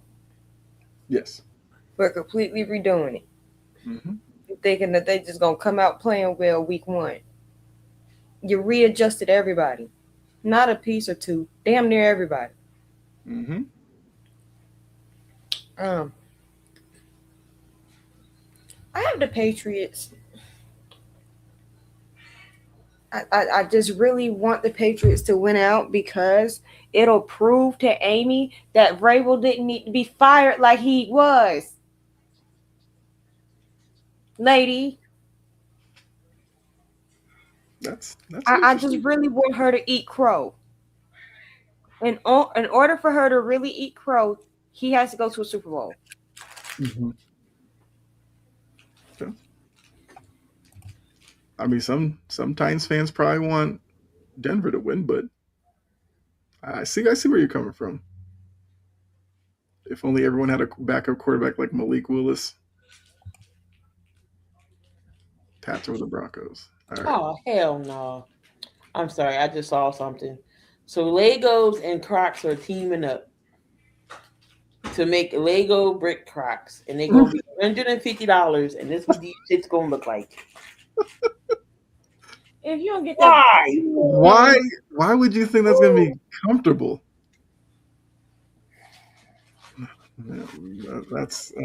that shouldn't have left the drawing board. Yeah, whoever proposed that should have been fired right away. But then they said the website clearly states they're not intended for all day wear. Right. They had to put out a disclaimer. That's how you know it's bad. For $150, I'm not wearing them shits. Give it like 2 months, and like every other person will be wearing them. Top of Vrabel had figurine with the mini Lego Crocs in its own 4 different colors. I can't. Trade is gonna buy a pair. There you go. All right, so Jory, you have the Pats. Who do you have in the NFC?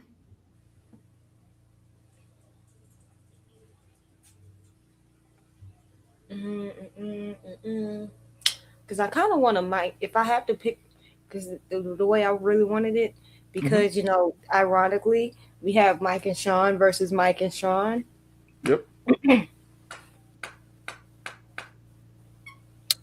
Kind of Seattle. Okay. The two Mikes. Okay. The script writers were cooking with this one. Mike and Sean versus Mike and Sean. You know it's gonna be part of the broadcast too, for both of them. I think I'm gonna make it a three-way sweep with this one. I got Patriots and Seattle. I just think the Seahawks defense, I think we'll get to Stafford. We saw Stafford struggle with Carolina when they brought pressure.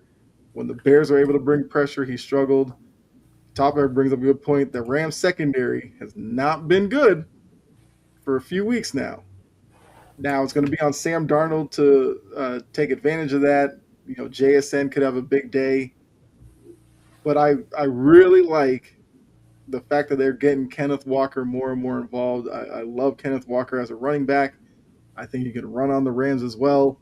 So I feel like that's going to be – I wouldn't say it's going to be a blowout or anything because I do think the Rams kind of play the Seahawks tough, but I think the Seahawks get that one. And then as a Patriots fan, I kind of have to go with New England. But I don't think they're going to look past Stidham and Peyton and what they'll be able to come up with. I think Vrabel has taught that enough this year that they obviously are not going to look past the Broncos. The one thing will be some of those young Patriots players, their first time Mile High Stadium, how can they kind of adjust to that and kind of get into the flow of the game will probably be important for those players. But I got Pats and Seahawks. Expect Jason to have a big game. I do as well. Pats Seahawks to correct Pete's mistake at the 1 yard line. We are still bitter about that. I know you are because I see it all the time. Before we move on, I guess you had to rank the championship game QBs. How would you rank them? Obviously, Darnold, Stafford, well, Stidham, I'm assuming, might be last, and then May. How would you rank them going into the weekend?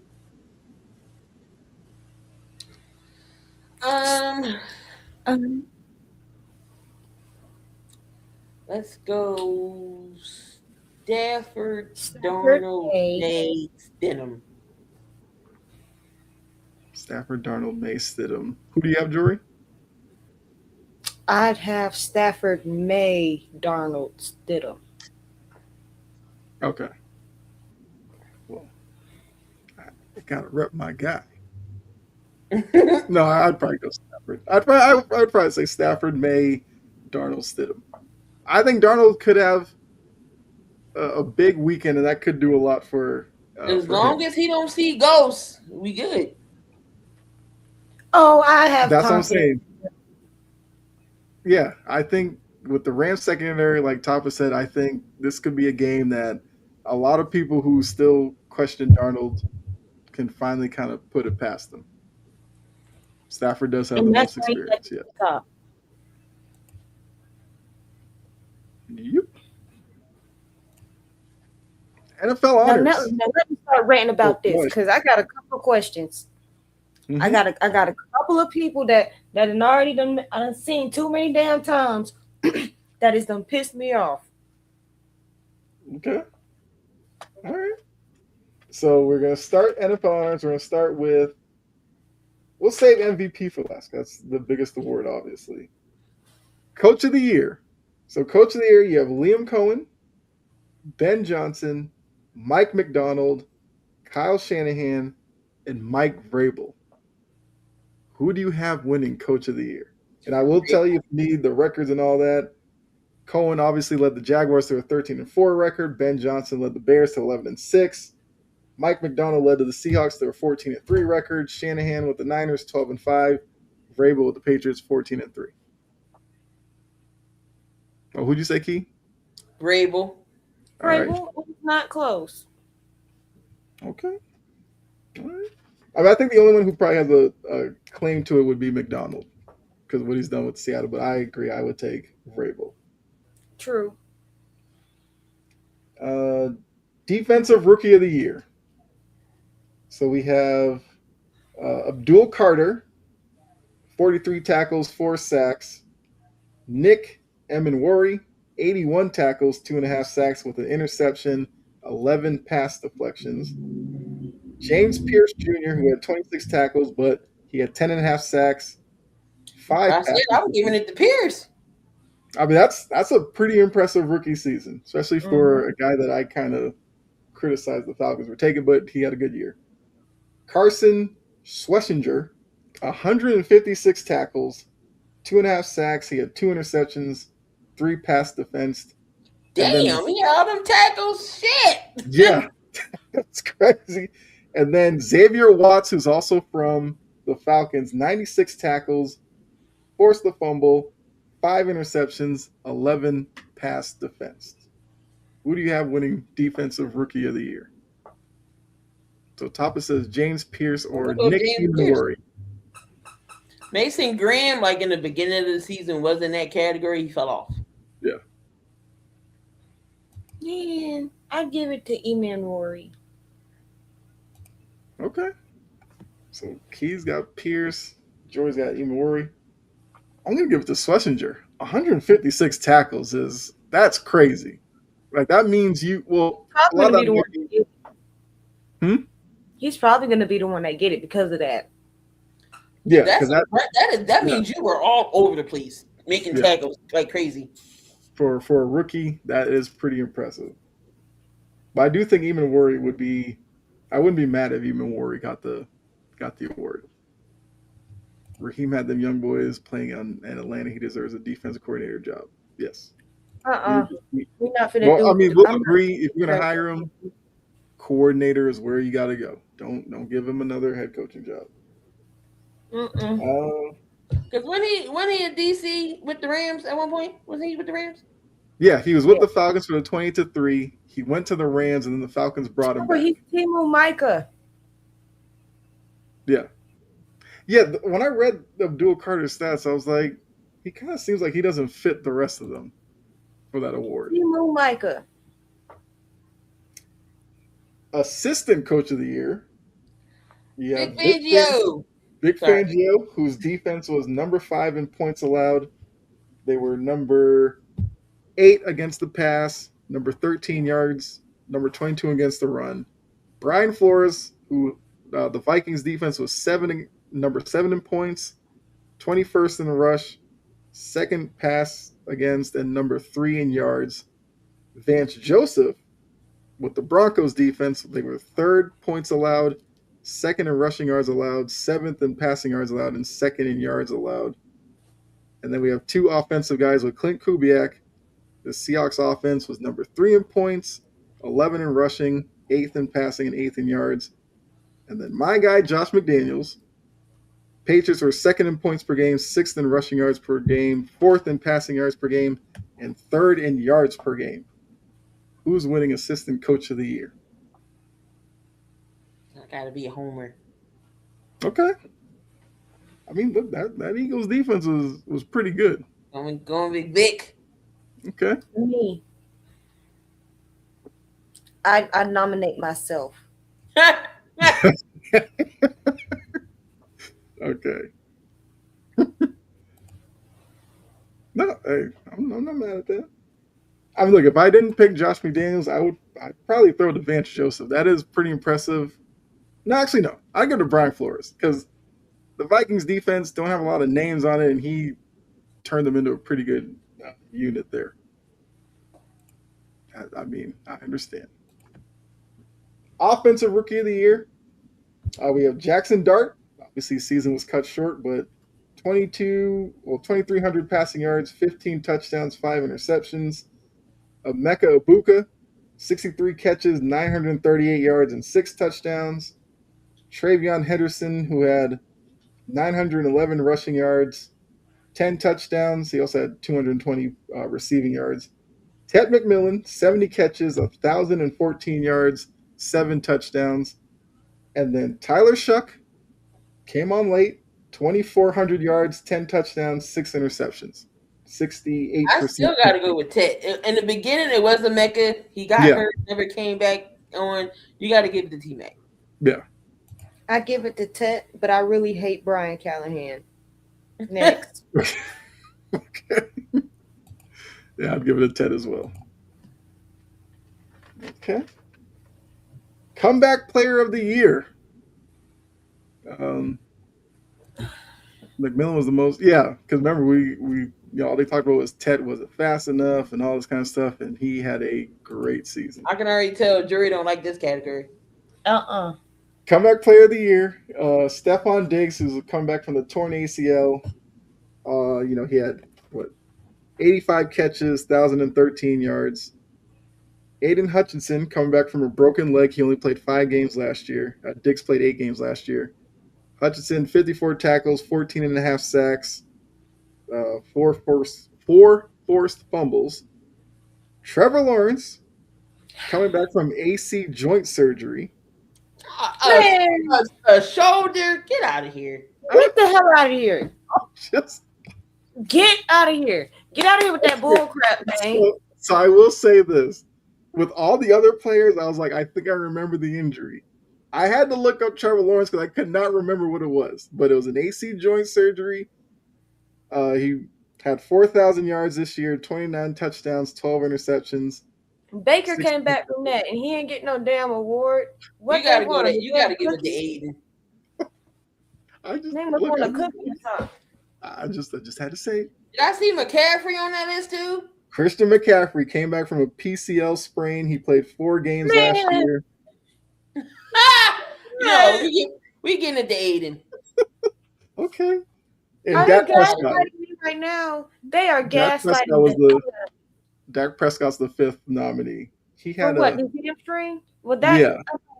Okay, that's a good one because he tore his hamstring off the bone. Yes. A PCL strain? Really? And the You AC can do that by getting in the car accident. I mean, I was no, we gonna give it to Aiden. I'll give it to my boy Steph. And call it a day. I ain't got time for this. I'll give it to my boy Steph Diggs. Him too. Actually, no, because he got 5 women pregnant at one time. Look. He went from one baby mama to 99. How? Topper said Trevor's weakest. Yeah. Mm-hmm. I mean, when you read the other injuries, the AC joint does, yeah. It is what it is. A shoulder injury. Okay. We're getting to the 3 big awards now. Defensive Player of the Year. You got Will Anderson Jr., 54 tackles, 12 sacks, 3 forced fumbles. He even defended 3 passes. Nick Bonito, 46 tackles, 14 sacks, 2 forced fumbles. Myles Garrett, 60 tackles, 23 sacks, 3 forced fumbles. Aiden Hutchinson's up for this one as well. 54 tackles, 14 and a half sacks, 4 forced fumbles. Will Anderson Jr. Parsons. I'm proud of Dinosaur Miles. Micah Parsons, 41 tackles, 12 and a half sacks, 2 forced fumbles. Will Anderson Jr. I'm tired of Myles Garrett. It's going to be Miles. He broke the sack record. It's going to be Miles. Dang. I mean, I would. And Will Anderson's not a bad guess. I like Will. I would go. My vote would go for Will. Yeah. But I know it's going to Miles. I would give Nick Bonito some love too. I think he played really well for Denver as well. But yeah, Myles Garrett breaks this. It would be tough, I guess, for some people to see him not win it after getting 23 sacks. And you had Gap Band Strahan mad as hell. Man, shut up. Yeah. I did it in 16 games. Good for you. Offensive Player of the Year. We got Drake May, 4,400 yards, 31 touchdowns, 8 interceptions, 72% completion percentage, which led the league. Christian McCaffrey, read his stats already. 1,200 yards rushing, 924 receiving, 102 catches, 17 total touchdowns. Puka Nakua, 129 catches, 1,715 yards, Damn. 11 total touchdowns. Bijan Robinson, 1,500 rushing yards, and then 820 receiving yards on 79 catches, 11 total touchdowns. JSN, 119 catches, 1,800 yards, 10 touchdowns. Shit, I didn't know he had 18. Damn, that's a When hell I of a looked good it up, list. I was surprised that was his number two. Oh my god. So who's Uh, winning Offensive Player of the Year? Damn, that is a hell of Puka. so I got three. It's out of Bijan, JSN, or Puka. Mm-hmm. One of them Puka three gotta win it. is one of them three, but I think it's Puka. Okay. I was Sajin, Damn, I was talking about Michael he Strahan. I almost said had Jackson 2,000 yards. Strahan. Mm-hmm. Yeah. Oh, I didn't know JSN numbers was that. Oh my god. Damn, I did would, he not? Was it not a game he didn't have over 100 yards? I don't think so, but I'd have to double check that. I'm about to look. That's some wild numbers. Mm-hmm. I mean, look, technically, like Bijan going 1,500 rushing and 820 receiving yards is crazy too. He actually had 1793, but still, just it's still impressive. Yeah, I mean, I just rounded up a little. Yeah, it was 1,793. I'm a Sajin. I'm going JSN. That receiving total is ridiculous. Mm-hmm. But like I said, Puka Bijan had great seasons as well. Okay, so he had against San Fran, he had 9 catches, 124, no touchdowns. Then he had 10. It's a couple of games. With majority of his games, he did have over 100 yards. His biggest Yeah. game was against Tennessee, Of 8 catches, 162, 167, and 2 tubs. Of course. Thomas says, "See, Smitty can have those numbers if AJ Brown wasn't demanding the ball." He was off to a good start too. Mm-hmm. And AJ started the AJ. Yep. All right, so Devontae Smith had 77 catches, 1,008, and 4 tubs. some impressive seasons at the wide If receiver they don't position. want Smitty, send him to Nashville. I didn't say all that now. All right, so Jory, you went with Puka. Mm-hmm. Keith, you're Actually, going no, with. no, because Oh, I you just switched to heard the JSN, number. right? Yeah. Yeah. Let's go Keith, JSN. okay. Yeah, I got JSN as well. All right, here's the big award, the MVP. I already know there's a couple of names that are gonna set some people off. I know. First name, Josh Allen. The hell? No. Okay, see. 36, 68 passing yards, 25 touchdowns, 10 interceptions, 70% completion percentage. I'm just giving you the numbers, just for the people watching and listening. Drake May, 43.94 passing yards, 31 touchdowns, 8 interceptions, 72% completion percentage. Matthew Stafford, 47.07 passing yards, 46 touchdowns, 8 interceptions, 65% completion percentage. Trevor Lawrence, Oh 4,007 crap! yards, 29 touchdowns, 12 interceptions. He was 61% completion percentage. He had the lowest of the four so far. Christian McCaffrey is up there, 1,202 rushing yards, 924 receiving, 102 receptions, 17 touchdowns. So Sajin says Stafford. Okay. Who do you have, Jory? First of all, before I even give Go ahead. my, what the hell did we not forget what Goldilocks looked like for the first half of the season? Did we not forget that? He looked terrible. His decision making was terrible. First of all, that stupid ass pick versus the Raiders that he threw, that pick was so bad that he should not be on this list by itself for that. It was right there. Mm-hmm. Wait a minute. And then you get Josh Allen. He hasn't done anything to deserve. Not He don't. that No, Pafford. I don't do it. Nope. Nope. Okay. Nope. Stafford makes the best sense out of this bunch, this group. Like Trevor freaking Lawrence, who only started playing well after week 7. I thought the MVP was an entire year. Yep. You can't not play well for you can't play terrible for a half a season and then be in consideration for MVP. I hate that the MVP is a quarterback's award. I hate it. I mean, it is what it is. What it is at this point. Like, so, George, to your talk about Trevor Lawrence and Josh Allen, I will throw this out there. And Sijin, I would love to know what you think.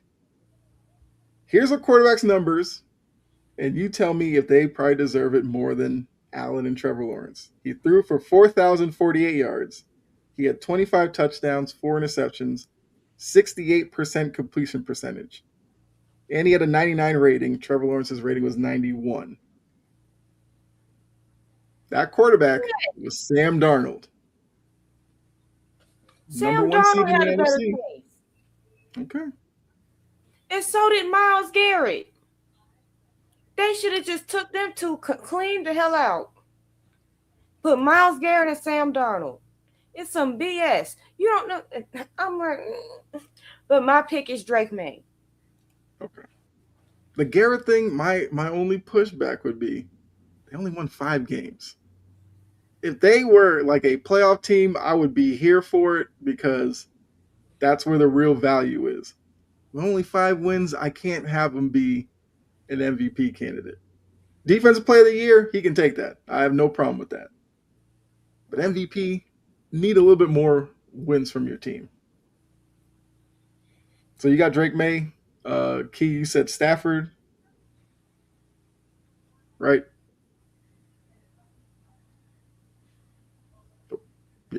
What, Key? Stafford. Oh, okay. I was making sure. I thought my microphone might have went up.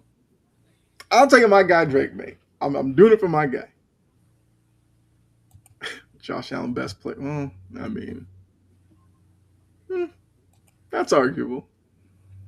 Yes, but Sam will intermediately be disrupted in the Rams game, but will correct it to win. Okay. And those are the NFL Honors Awards, which I guess they announced them. What is it? Is it the Saturday night before Super Bowl, I believe, or they might change the date or whatever. So we'll see if we were correct on them. I think some of them are pretty straightforward, but there could be a surprise in there somewhere. But now we have Final Burn. You guys know it's the last segment of the show. I already got my burn in. I said my piece about the damn Bills organization. Yes. Okay. I got a couple. Okay. I'll let you go. First off, to the city of Atlanta, and Kyle, I know you're going to want to join me on this one. Yes. Falcons fans and Deion Sanders stands. Stand up, because y'all the main ones that love to or do y'all want the teams to be ran based off of success or based off of vibes? Pick one. Pick one. Y'all love to swag surf. That swag surf is lit, by the way. Sorry, I was in Atlanta Stadium when they did it. But you get it. But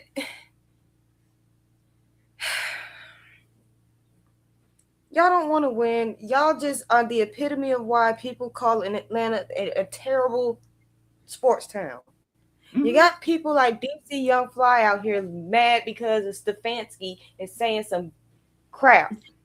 I've seen that. And then you got Deion clown ass laughing at the shit. I'm like, first of all, your ass doing a piss poor job at Colorado. Focus on that instead of laughing at somebody being mad about Stefanski because of how the Browns organization did your son.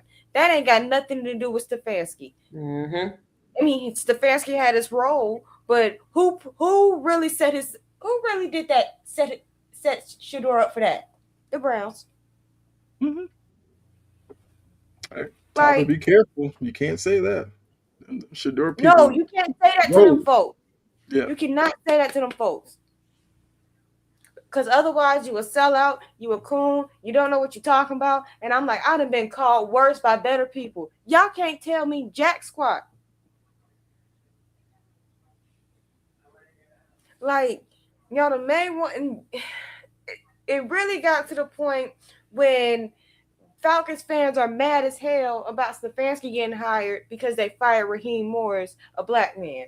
Like, okay? Are we really gonna sit here and throw on our Superman race car cape for somebody who went 8-9 twice and 4-7? Are we really gonna sit here and do that? Are we kidding? There is actual racism going on, and y'all over here talking about bull jive and foolery because they hired Stefanski. And when we mentioned Stefanski's the 2-time Coach of the Year award with a viable quarterback, y'all don't want to hear it. You want to be picky and selective. No, they moved the organization moved up off of Baker after making him play on a broke shoulder. They moved off of him for Deshaun Watson, and that's when I pretty much figured out Stefanski was gonna get fired.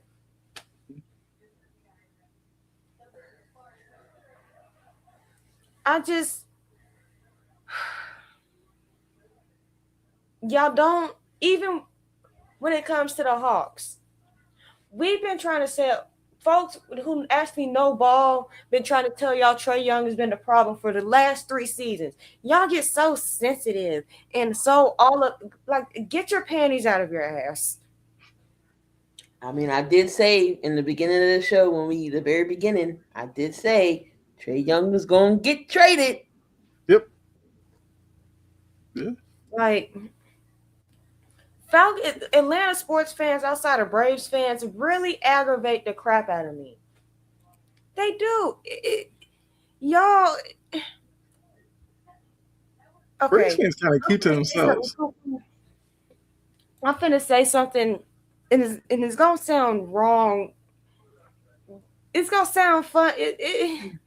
Okay. Atlanta is a African American city. I get it. I'm proud to be black. I'm not selling out. Mm-hmm. But also you can't be ignorant towards other people and then cry when it gets done towards you. And then that is stupid. Falcons fans love to do that. Mm-hmm. They love to do that type of crap. So, and that's why I say they like to run their organizations based off of vibes. Y'all love to see Harry the Hawk dance on the sideline of the Hawks games and but you don't want him dancing after a championship because you too busy trying to kiss Trae Young's ass. Or you're mad about Stefanski because of Dion, who never even raised his kids in Atlanta, didn't come back to Atlanta after his rookie contract was up. Doesn't really even mention his time with Atlanta. Shaq is more important to Atlanta than Dion is. At least Shaq's kids went to school here for a period of time. Mm-hmm. Shaq had a house in Lawrenceville.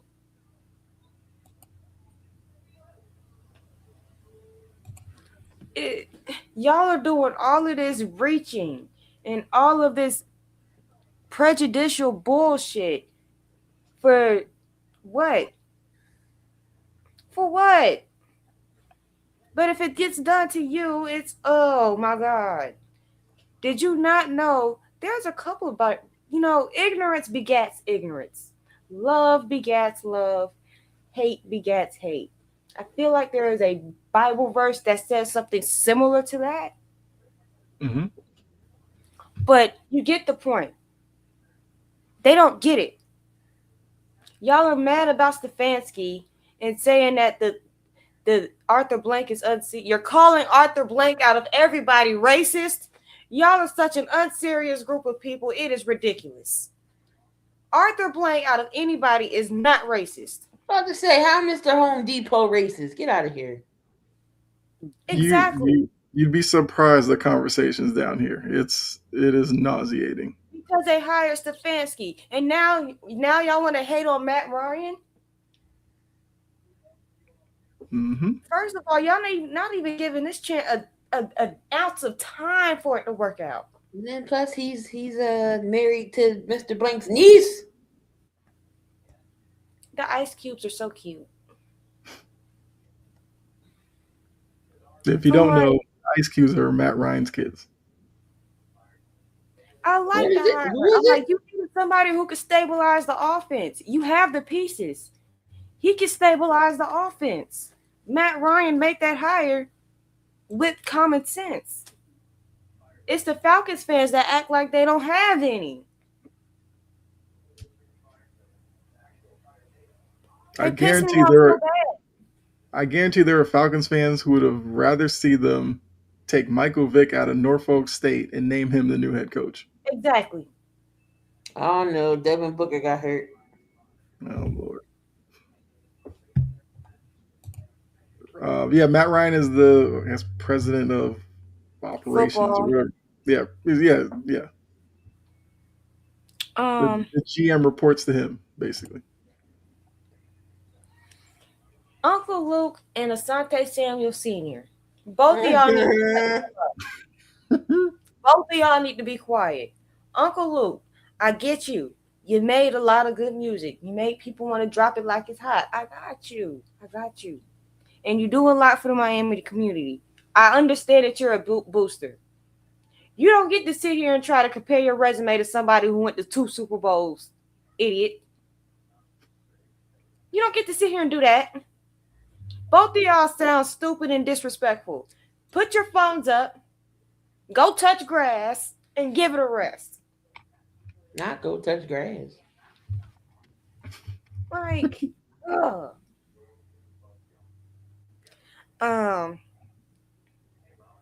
This one is a general one because, in places like Boston and Philadelphia and New York and Maine, Chicago, Michigan, they know how to handle snow. They know how to handle ice. Kyle, you know exactly where I'm finna go with this one. Yep. Georgia is supposed to be getting a bad snowstorm. Down south folks don't know what the hell to do when they see snow. Exactly. So, guess what you can't find in the grocery store right now? Nothing. Bread, milk, eggs, toilet paper. The hell y'all gonna do with all the fucking toilet paper? Make it make sense. Well, you should be grabbing canned goods, not toilet paper. Shoot, speaking of toilet paper, I gotta go get some. But y'all will have some on the shelves because y'all don't go out and I bet y'all don't panic buy stuff like this. No, we do. They go after the water, the eggs, the bread, and milk. That's the first to go. And milk and eggs. Yep. Toilet paper, tissue. I'm like, and noodles. I'm like, bro, buy for what you need. It's cold, Burn. I agree with that. It is cold. It was 11 the other day. It's 50 degrees. I'm not complaining about it right now, but I'm gonna be complaining about it in a few hours. Yeah, right now it's 18. See, yeah, that's too cold. I couldn't do that. It feels like -3 outside. Oh hell no! Oh hell! Oh shit! Absolutely not. They do this every time you mention the word snow. People act like they don't know how to drive. Well, people in Georgia don't know how to drive anyway. That's a whole new different conversation for another day. Because the road rage you get, I bet you could be Phillip Rivers and you are in your car cussing at Atlanta traffic. Man, but back to these idiots. Do you realize that the world doesn't revolve around your household? Leave stuff for somebody else. Like if you have a house full of 3 people, 3 adults. You don't need 5 things of toilet paper, bruh. You really don't even need 2. Mm-hmm. But them big ass packs of things, like,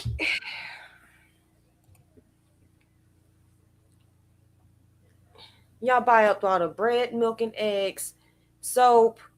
I'm like, it's 2 days. 2 days. 2 days. Not a week, not 2 weeks. 2 days. And then it's going to be 50 to 60 degrees again soon. Just last 2 weeks ago, it was 70. I can't stand it down here sometimes. And you wonder why everybody keep getting sick. Mm-hmm. So today was 40. Here, I'm just throw you some numbers. 40, 21, 28, 27, 20, 28, 21, 22, 28, 31. That's the numbers over the next week or so. Yep. Y'all got that. And here, wait, it gets better. This what it gets down to at night. Mm-hmm. 15, 10, 15, 12, 8, 8, 8, 8, 8, 12, 10. Nope, nope, nope, nope, nope, nope, nope. Nope, nope, nope, nope. I remember when I went to Boston once, and it was in May, and the sun went down. It was cold. I'm like, nice Because city, y'all used to real that pretty city. scared. Y'all used to that. Burn puts on a hoodie at 60 degrees. I'm like, well, excuse me? Yes, A hoodie? I think 50. Anything under 50 is freezing to me. I think people from the north are psychopaths for dealing with that. Well, see, yesterday, if I could, I would have had a hoodie on and I could Yeah, just. come take y'all's weather back. Come take it, because these people don't know how to act. They don't know how to drive. The last time there was an ice storm, people just got out of their cars and walked home and had to come back and get them. Because they seen that Mm-hmm. coat and it was like, what is this? I know Uh-uh. you're a Florida kid. I know. I'll give you that. Not used to that. I'd rather deal I with would dry. love 60 and 65 right now. That's a light hoodie. See, And the thing I don't is, have a winter coat, so I layer up. I have this compression shirt that I wear under everything. Mm-hmm. And as long as my upper body is not cold, I'm not like then my whole body isn't cold. But once this half starts freezing, it's a wrap. I'm like, oh my god. But yeah, I'm good. Yeah. and it's like I know how to wear my layers because my mama from Chicago. Well, she's from Gary, but that's the same difference. And did you see the Rams social media post? Make it saying that the Bears have a long walk back to Gary. I'm like, y'all are Yes, so full of it. I am. One thing, the Boston has the best cannolis, and if I had the money, I'd fly up there just to get me a whole box and come back.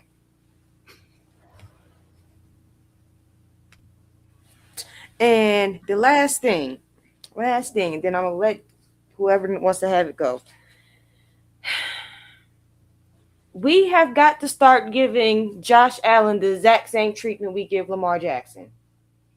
I've been saying that. Like, you making Dan me- Orlovsky and all of that glazing he did this week was ridiculous. And especially when he said that the Patriots didn't do nothing special about when it came to CJ Stroud. I'm like, what the fuck are you talking about? Did you see the same game that I saw? I'm talking about that they turned that man over how many times? Orlowski did tell on himself today because I watched NFL Live. And now the NFL Live panel, when they do predictions and it pops up, they're like, please tell us we didn't all pick the same team. They didn't for both games. They didn't do it. They had a one who straight away. Laura picked Denver. Everybody else picked New England. Dan was the only one to pick the Rams over the Seahawks. And his reasoning, I swear. That Matthew Stafford ass kisser. Man. This was his reasoning. I quote, I'm friends with Matt. I want to see him do well. That was his reasoning for picking them. And that's why he picked it. He voted for him for the MVP. You ain't even got to ask me who Dan voted for. We know it was Stafford. That's his friend. That's his bestie. They're besties. Like, for him to sit there and just deflect and downplay what the Patriots did to C.J. Stroud was ridiculous. I'm like, did we watch the same game? I just don't get like I feel you with that on as far as like Josh Allen, because I feel like we don't hold Herbert accountable.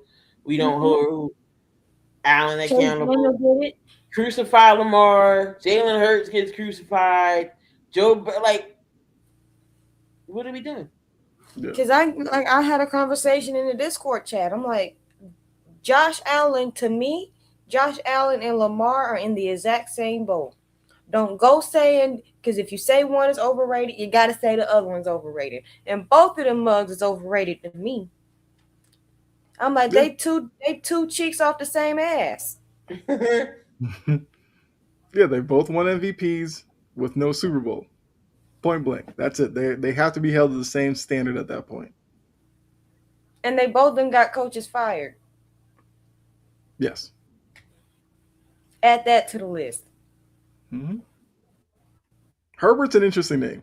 Herbert kind of just flies under the radar because we spend so much time with Allen and Lamar and all these other ones that nobody really talks about Herbert.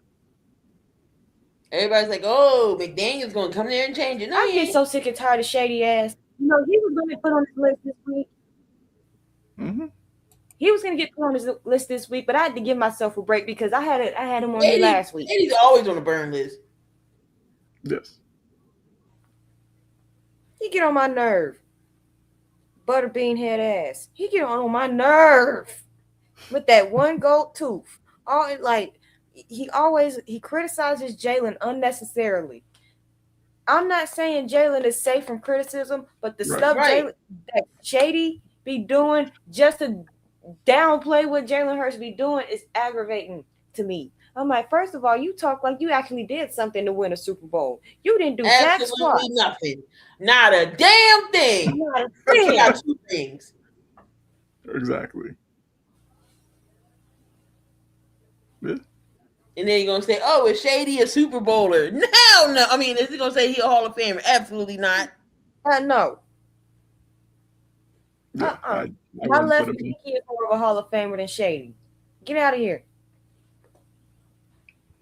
Okay, if he had to shut off one microphone, Shady or Cam Newton? Oh, I'd rather die. Shut off both of them. Nope, you got to pick one. Yeah, you can only shut off one. I'm gonna turn off Shady Mike. I can deal with Cam. I can't deal with no neglector. Yeah. Huh? I definitely. You know what? My ears would bleed, but I'd turn off Cam's and mic. Okay. Ocho and his silent laughs be the one that be having me dying because how you laugh fighting. You saw Raleigh. Raleigh did that thing with Raleigh. Man, yeah, the Raleigh, that was hilarious. Yeah, and that pissed me off too because I'm like, what do you mean, Raleigh? Where are you getting the A at the end of that? What do you mean? Yeah. No, when he took a shot at Shea Bible Perdier, I hollered. He was like, wait, how much am I supposed to put in this? And he just steady pouring. I'm like, you finna grow a couple of hairs on your chest, Mr. Cinco. A couple. Yeah. Not SpongeBob. Actually, you know what? Because if I got to listen to Shady, that means I also got to listen to Acho. I'd rather listen to Cam than listen to them, either one of them, because both of them make me want to take their heads and just bang them together. Like, you two dumb ass motherfuckers. Like, I can't stand either one of them. Not Stick Cam. Mad Dog is an old decrepit, and he needs to get the hell off my screen. I'm not gonna hold you. I do like what are you mad about segment with I Mad do Dog I love do. that segment too. because I'm not gonna hold you. That's my favorite because Yeah, he go off and it's hilarious. yeah. That man, that man dogs his family all the time with that segment. Him and his gummies and Rob the bookie. Yeah, that's what be killing Like me. Mad Dog They'd be eating like, Mad gummies. Dog, you okay? I had half a gummy. I'm okay. I'm like, okay.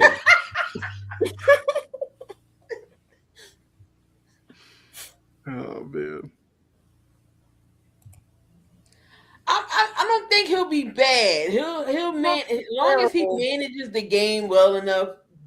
Denver could do something because we already He know can't Denver's turn the defense ball is over good. like CJ Cloud.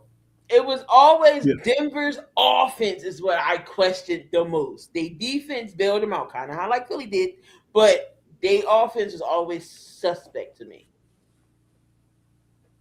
The one thing that could help Stidham would be RJ Harvey to get going in the running game. Oh, just Problem don't. is, Oh, the with Patriots are Locker good against. Shady, I'm gonna have to go with Shady. I'd rather listen to Shady Yeah. because Brooklock he Yeah. makes me so mad You that like your TV. Just say that, Jury. You like your TV. You do I not want to like break my it. TV. Mm-hmm. But I would agree. Yeah. As long as Stidham doesn't turn the ball over, I think he'll be fine.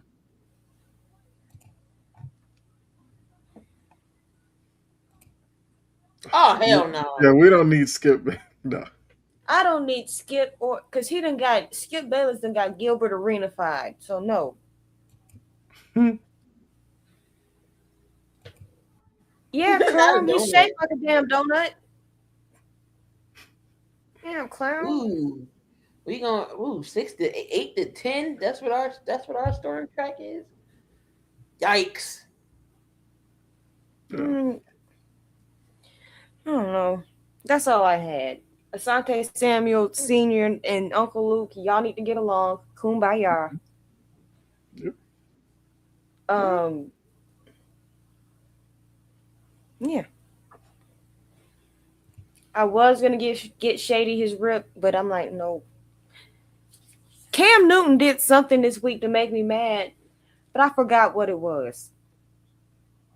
That usually could depend on the day with Cam Newton.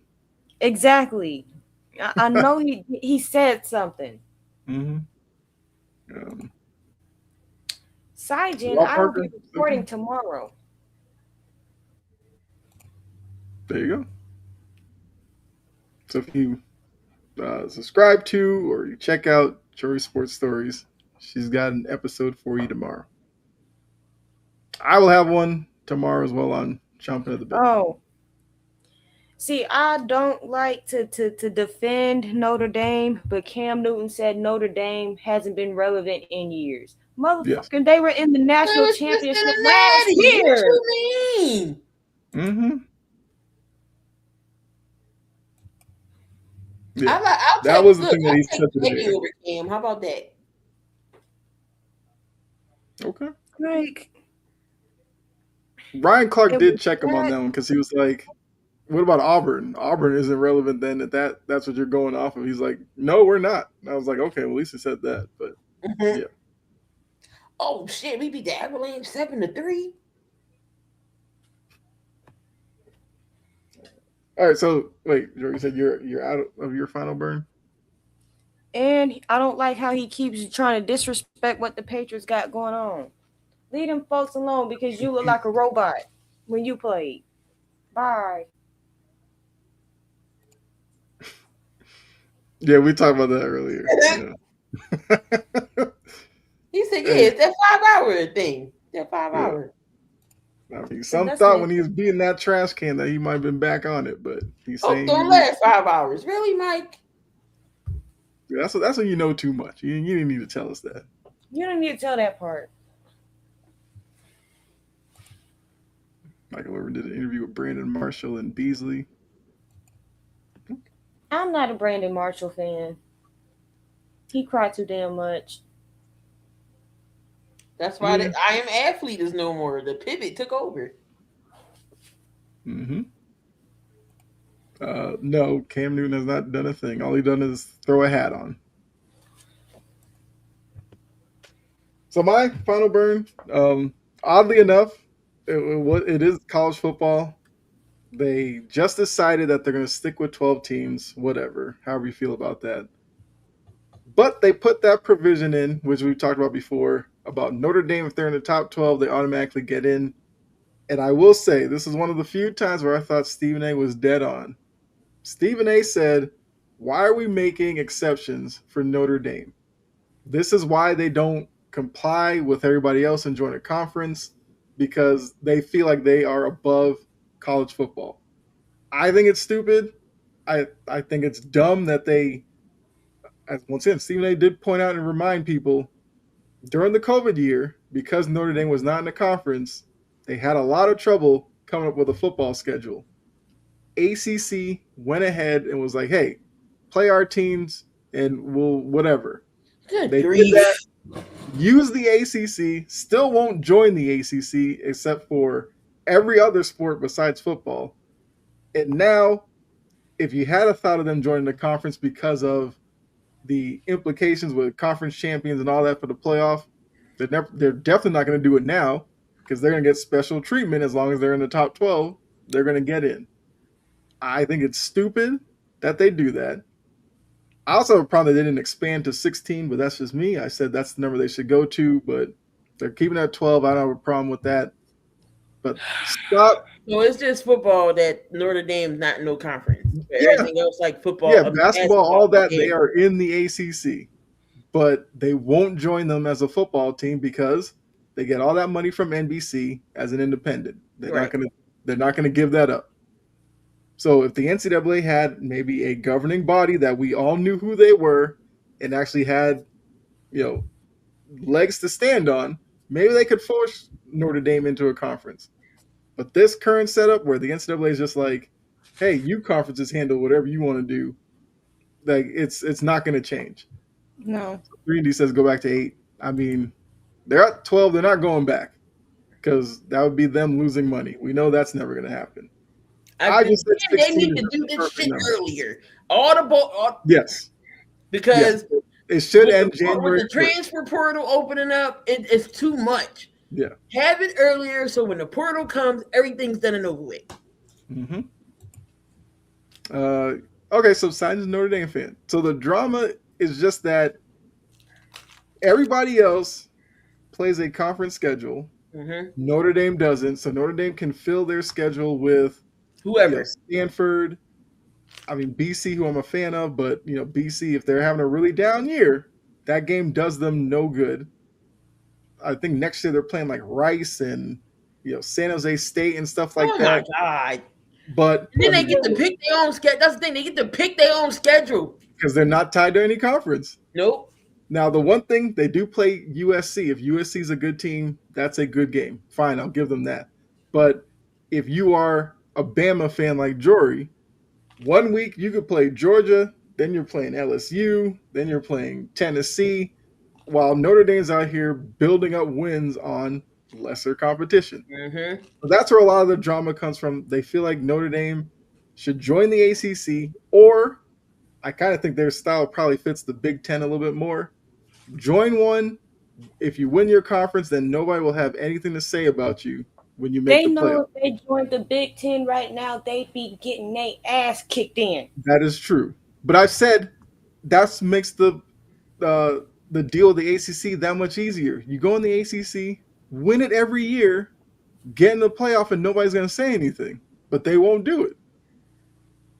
And that's where the drama comes from for everybody that's not a Notre Dame fan, Saijin. And this is true, yes. SEC is going to a 9-game schedule in 2026. And that's why I'm not going to give a damn about, because we're going to that 9-game schedule. I'm really not going to care about Notre Dame and their tiers anymore. Yes. If Notre Dame has that much control, are we really contenders? And yeah, like when you looked at this past year, where Notre Dame took their ball and ran home because they were like, hey, we were ranked 11th all the time. I don't want to play. Yeah, we were ranked 11th, and then you moved Miami ahead of us. Like that's just how it goes. If Notre Did Dame you call played, that publicity stunt on College Game Day? yeah, That was a publicity stunt. hmm I'm like, absolutely not. yeah. Mm-mm. But it's like Notre Dame every year because there's certain teams that they play. Like they play BC because of the Catholic school thing. I get that. But now you're depending on BC having a good year. They didn't have one last year. They played USC and Pitt, who were ranked, but they were ranked like 23rd and 24th. Grand scheme of things, that doesn't do much for you later in the season. And I feel like Notre Dame puts way too much pressure on other teams performing well to make them look good. And I don't know who needs to, like, I guess have the awakening or the whatever in Notre Dame and realize the new system doesn't necessarily fit them. Now, the provision, whatever. But if you're Notre Dame, shouldn't you want to be in a conference so you could get one of those top 4 or 5 seeds, maybe get a bye? You can't get that just with that provision of being top 12 getting in. You're still just going to be one of the at-large teams that can't get a bye because you're not a conference champion. I thought that'd be enough to push them to a conference. They clearly do not care about that. But that's Notre Dame. I'm sure they'll come up again when college football rolls around again. I did have one. Oh, go ahead. Because you really want to know why the Browns are an unattractive job? Because the Browns are reportedly a data-driven operation and are requiring head coaching candidates to, and I kid you the fuck not, complete questionnaires, a multi-part essay, a personality test, and additional homework. What is this? Yeah, what? Just promote You're Jim not gonna Schwartz. ask me what my sign is. So I got to take an SAT just to be the Browns coach. Like, come on. I definitely would say, thanks, but no thanks. If I got to sit here and run a whole marathon, write about the marathon, run it again, write about it again, reread it, take a test about the marathon, and then complete questions about it, That is doing way too much. they don't even do that. They don't even do all of that for a requirement to graduate high school. What are you talking about? A multi-part essay. An essay is multi-parts. What the fuck are you talking about? I would love to know what the essay question is. I gotta know what the question is. How do you like the Haslam's? We don't. That is like you would think with them having those qualifications, there's some winning program up there, winning Super Bowl after Super Bowl. You haven't won anything in forever, and this is how y'all acting. And additional homework. I'm like, oh, wait a minute, I gotta do. Yeah. Homework. Like the John Gruden whiteboard thing. Drop a play for me and explain it to me. Like stuff like that. Like, come on. Cleveland. Homework. Gotta have a thesis. You're right. How to be a trash organization. Right. People probably was being honest. They probably like, yeah, you're not the job. You're not the person for us. Yeah, I'm gonna need some reporter up there now to get, let us know what some of these questions are. Because I feel like it's gonna be some clown question, and then we're really gonna start laughing at them. Let's see. Oh, quickly, my last one was, I don't know if you guys saw it because it's a sport we don't necessarily cover, but the Naomi Osaka stuff. What happened? I've seen it, but what happened? Did she say something? So she's facing off against Sorana Thirstia. Right. And she's like 35, 36 years old, kind of towards the end of her career. I think she won the second set. She was feeling good about herself. And then the third set, Osaka just took over. She had an issue between one of the points because Osaka, I think Cersei had a double fault and Osaka was just like, "Come on." So homegirl goes to the line judge and is like, "Can she do that? Can Oh she my say that god, now? Can she talk?" And the line judge is like, "It was between points. There was no problem with it. She's bruh. not doing anything wrong." Which, if you watch tennis, Yeah.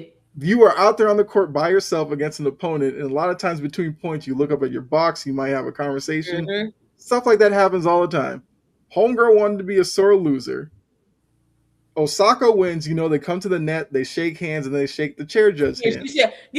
Yeah, I know she said some words, and then she went her interview. Yo, I was She cranking up, but gave I her like wanted to know that what. little quick I didn't know the handshake, like, "I backstory. don't really like you, but I'm gonna just do this," and then went to the chair judge, and Osaka was just like, "What are we doing?" And then Osaka had to describe it again on the court interview, and she's like, "Yeah, what happened between you two?" And she was just like, "If it was a problem, she could have came and told me. I would have been like, okay."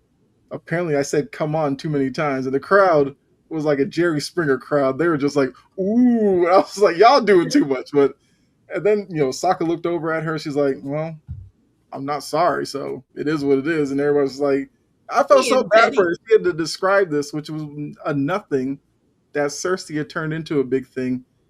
Osaka did apologize in the post game in the little like media room where she said her comments about Cersei being at the end of the road and she knew it was her last chance to win something. She probably shouldn't have said that part. She wanted to apologize for whatever, but the stuff on the court, like Serena does it. Every Right? woman, every Every player does tennis that. player does it. That's why I was just like, it's wild to me. Watch. Don't let it have been Venus or Serena doing it. She wouldn't have said shit. Absolutely. And I think, look, Osaka had And her that's why her rise early. as well. She went through the little period where she had like the mental health stuff, and she backed away, and she came back, and she looks good now. She looks like she's back to her winning ways. I thought it was, I guess borrow a term from the start, like Bush League for Cersei to really turn that into some big deal. Like it was so weak. Like she just did once. She was like, "Come on," pumping herself up, and this Right. league Like really sat everybody there and was does it. like, "Are we allowed to do that now?" And I was in my head like, "You're 30 something. You've been playing on the tour for years now. You never seen anybody else do this." Right. You never saw nobody scream? Yeah. So that's all I had. Cersei can Kick rocks. take her bag and go home and stay home like that. Fly kite with a So hole in it. it was so annoying. And then Osaka had to feel uncomfortable for it, and I was like, "You won number one, so you ain't gotta apologize for nothing." But now being asked about it, you could tell she was kind of uneasy replaying it all. So um, that was my whole thing. Cersei, do better. I saw this. Yeah, Trini Ramen got a $3 million deal from the I don't NWSL. think she looks like her dad, but I could be wrong. She does yeah, but she's also like, I mean, she's really good. She's lived up to the hype for sure. What are we watching? Australian Open is going on. Yeah, because of the time difference, those matches come on at like 2 in the morning. Yeah, But ain't nobody got time for that. it's Australia. I was wanting to ask what it would. Oh, Yeah, he was talking to that's Coop. Sajid and Kirk. Yeah. Yeah, that's final burn segment for this week. I guess anything you guys want to add before we get out of We are here? not in grade school. People, Right. stop buying all the shit off the shelves. Leave stuff for everybody else. Falcons fans, grow a brain. And stop acting like only one brain cell work at a time.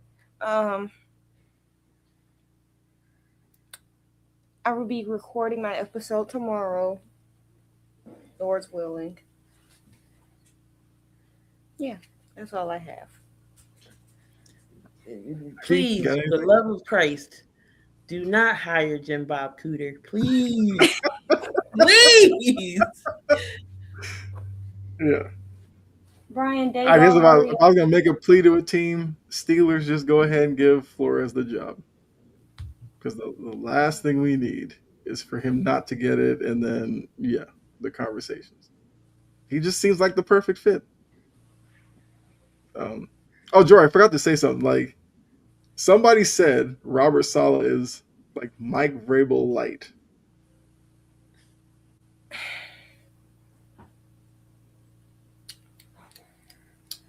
How do you feel about that? I don't know how I feel about that because Salah is Salah and Rabel is Rabel. So I think the person was kind of just referring to obviously they're both big guys. I think they both have kind of a demeanor about them that they're kind of like no nonsense. Even though a lot of people said Vrabel's kind of gotten a little softer with New England than Yeah, how he was perceived in Tennessee, but I feel like a lot of people are using that as a way to say Tennessee might have sneakily got a really good hire that could turn things around pretty quickly in Tennessee. I feel like if that's why that's they're how saying they're it. I don't using know. it, then I like it. I just don't like the two being compared. Yes. Oh, so I just said, Key, you must have had something to say about that. What? No, With I was Salah being the just Vrabel how I'm one. sitting. Oh, they have not hired an OC yet. As Jory said, if Dayball doesn't get the Buffalo job, the reporting is he will join Salah in Tennessee. Although I did see Dayball, I think it's interviewed for the Eagles OC job, supposedly. Anybody but Jim Bob. Right. I mean, that could have been the title. Anybody but Jim Bob. But yeah, so appreciate all of you that were in the chat. You guys know we love going back and forth with you all. So make sure you check out the games this weekend. If you are in one of the areas that was it Winter Storm, Fern, or whatever, if you're in the path, hopefully you stay safe, stay warm. Hopefully your power doesn't go out. God forbid. I pray to God my power don't go out. It's gonna be sad if it do. Yes, Because my I my mean, man child would have nothing to do. mhm. I wouldn't hear I no mean, yelling. it's even more of that. You have some people who need it for medication and stuff. So hopefully, people can be safe out there. But we will be back next week. We'll have a lot more to talk about. We'll have final burns. You already know. Maybe Shady makes it back on. We gave him a couple of weeks off. He might be back on next week. And if any other hires happen, we will talk about it as well. So thank you all for Jory Sports Stories. Make sure you check her out. You got Key, always in the building. She might pop up with a watch along or something. You never know. And then you can check me out, Chomping at the Bit. Appreciate all of you. Like, subscribe, follow Wire to Wire Network. All right, I think I got all out there. So we'll see you next week. All right, bye.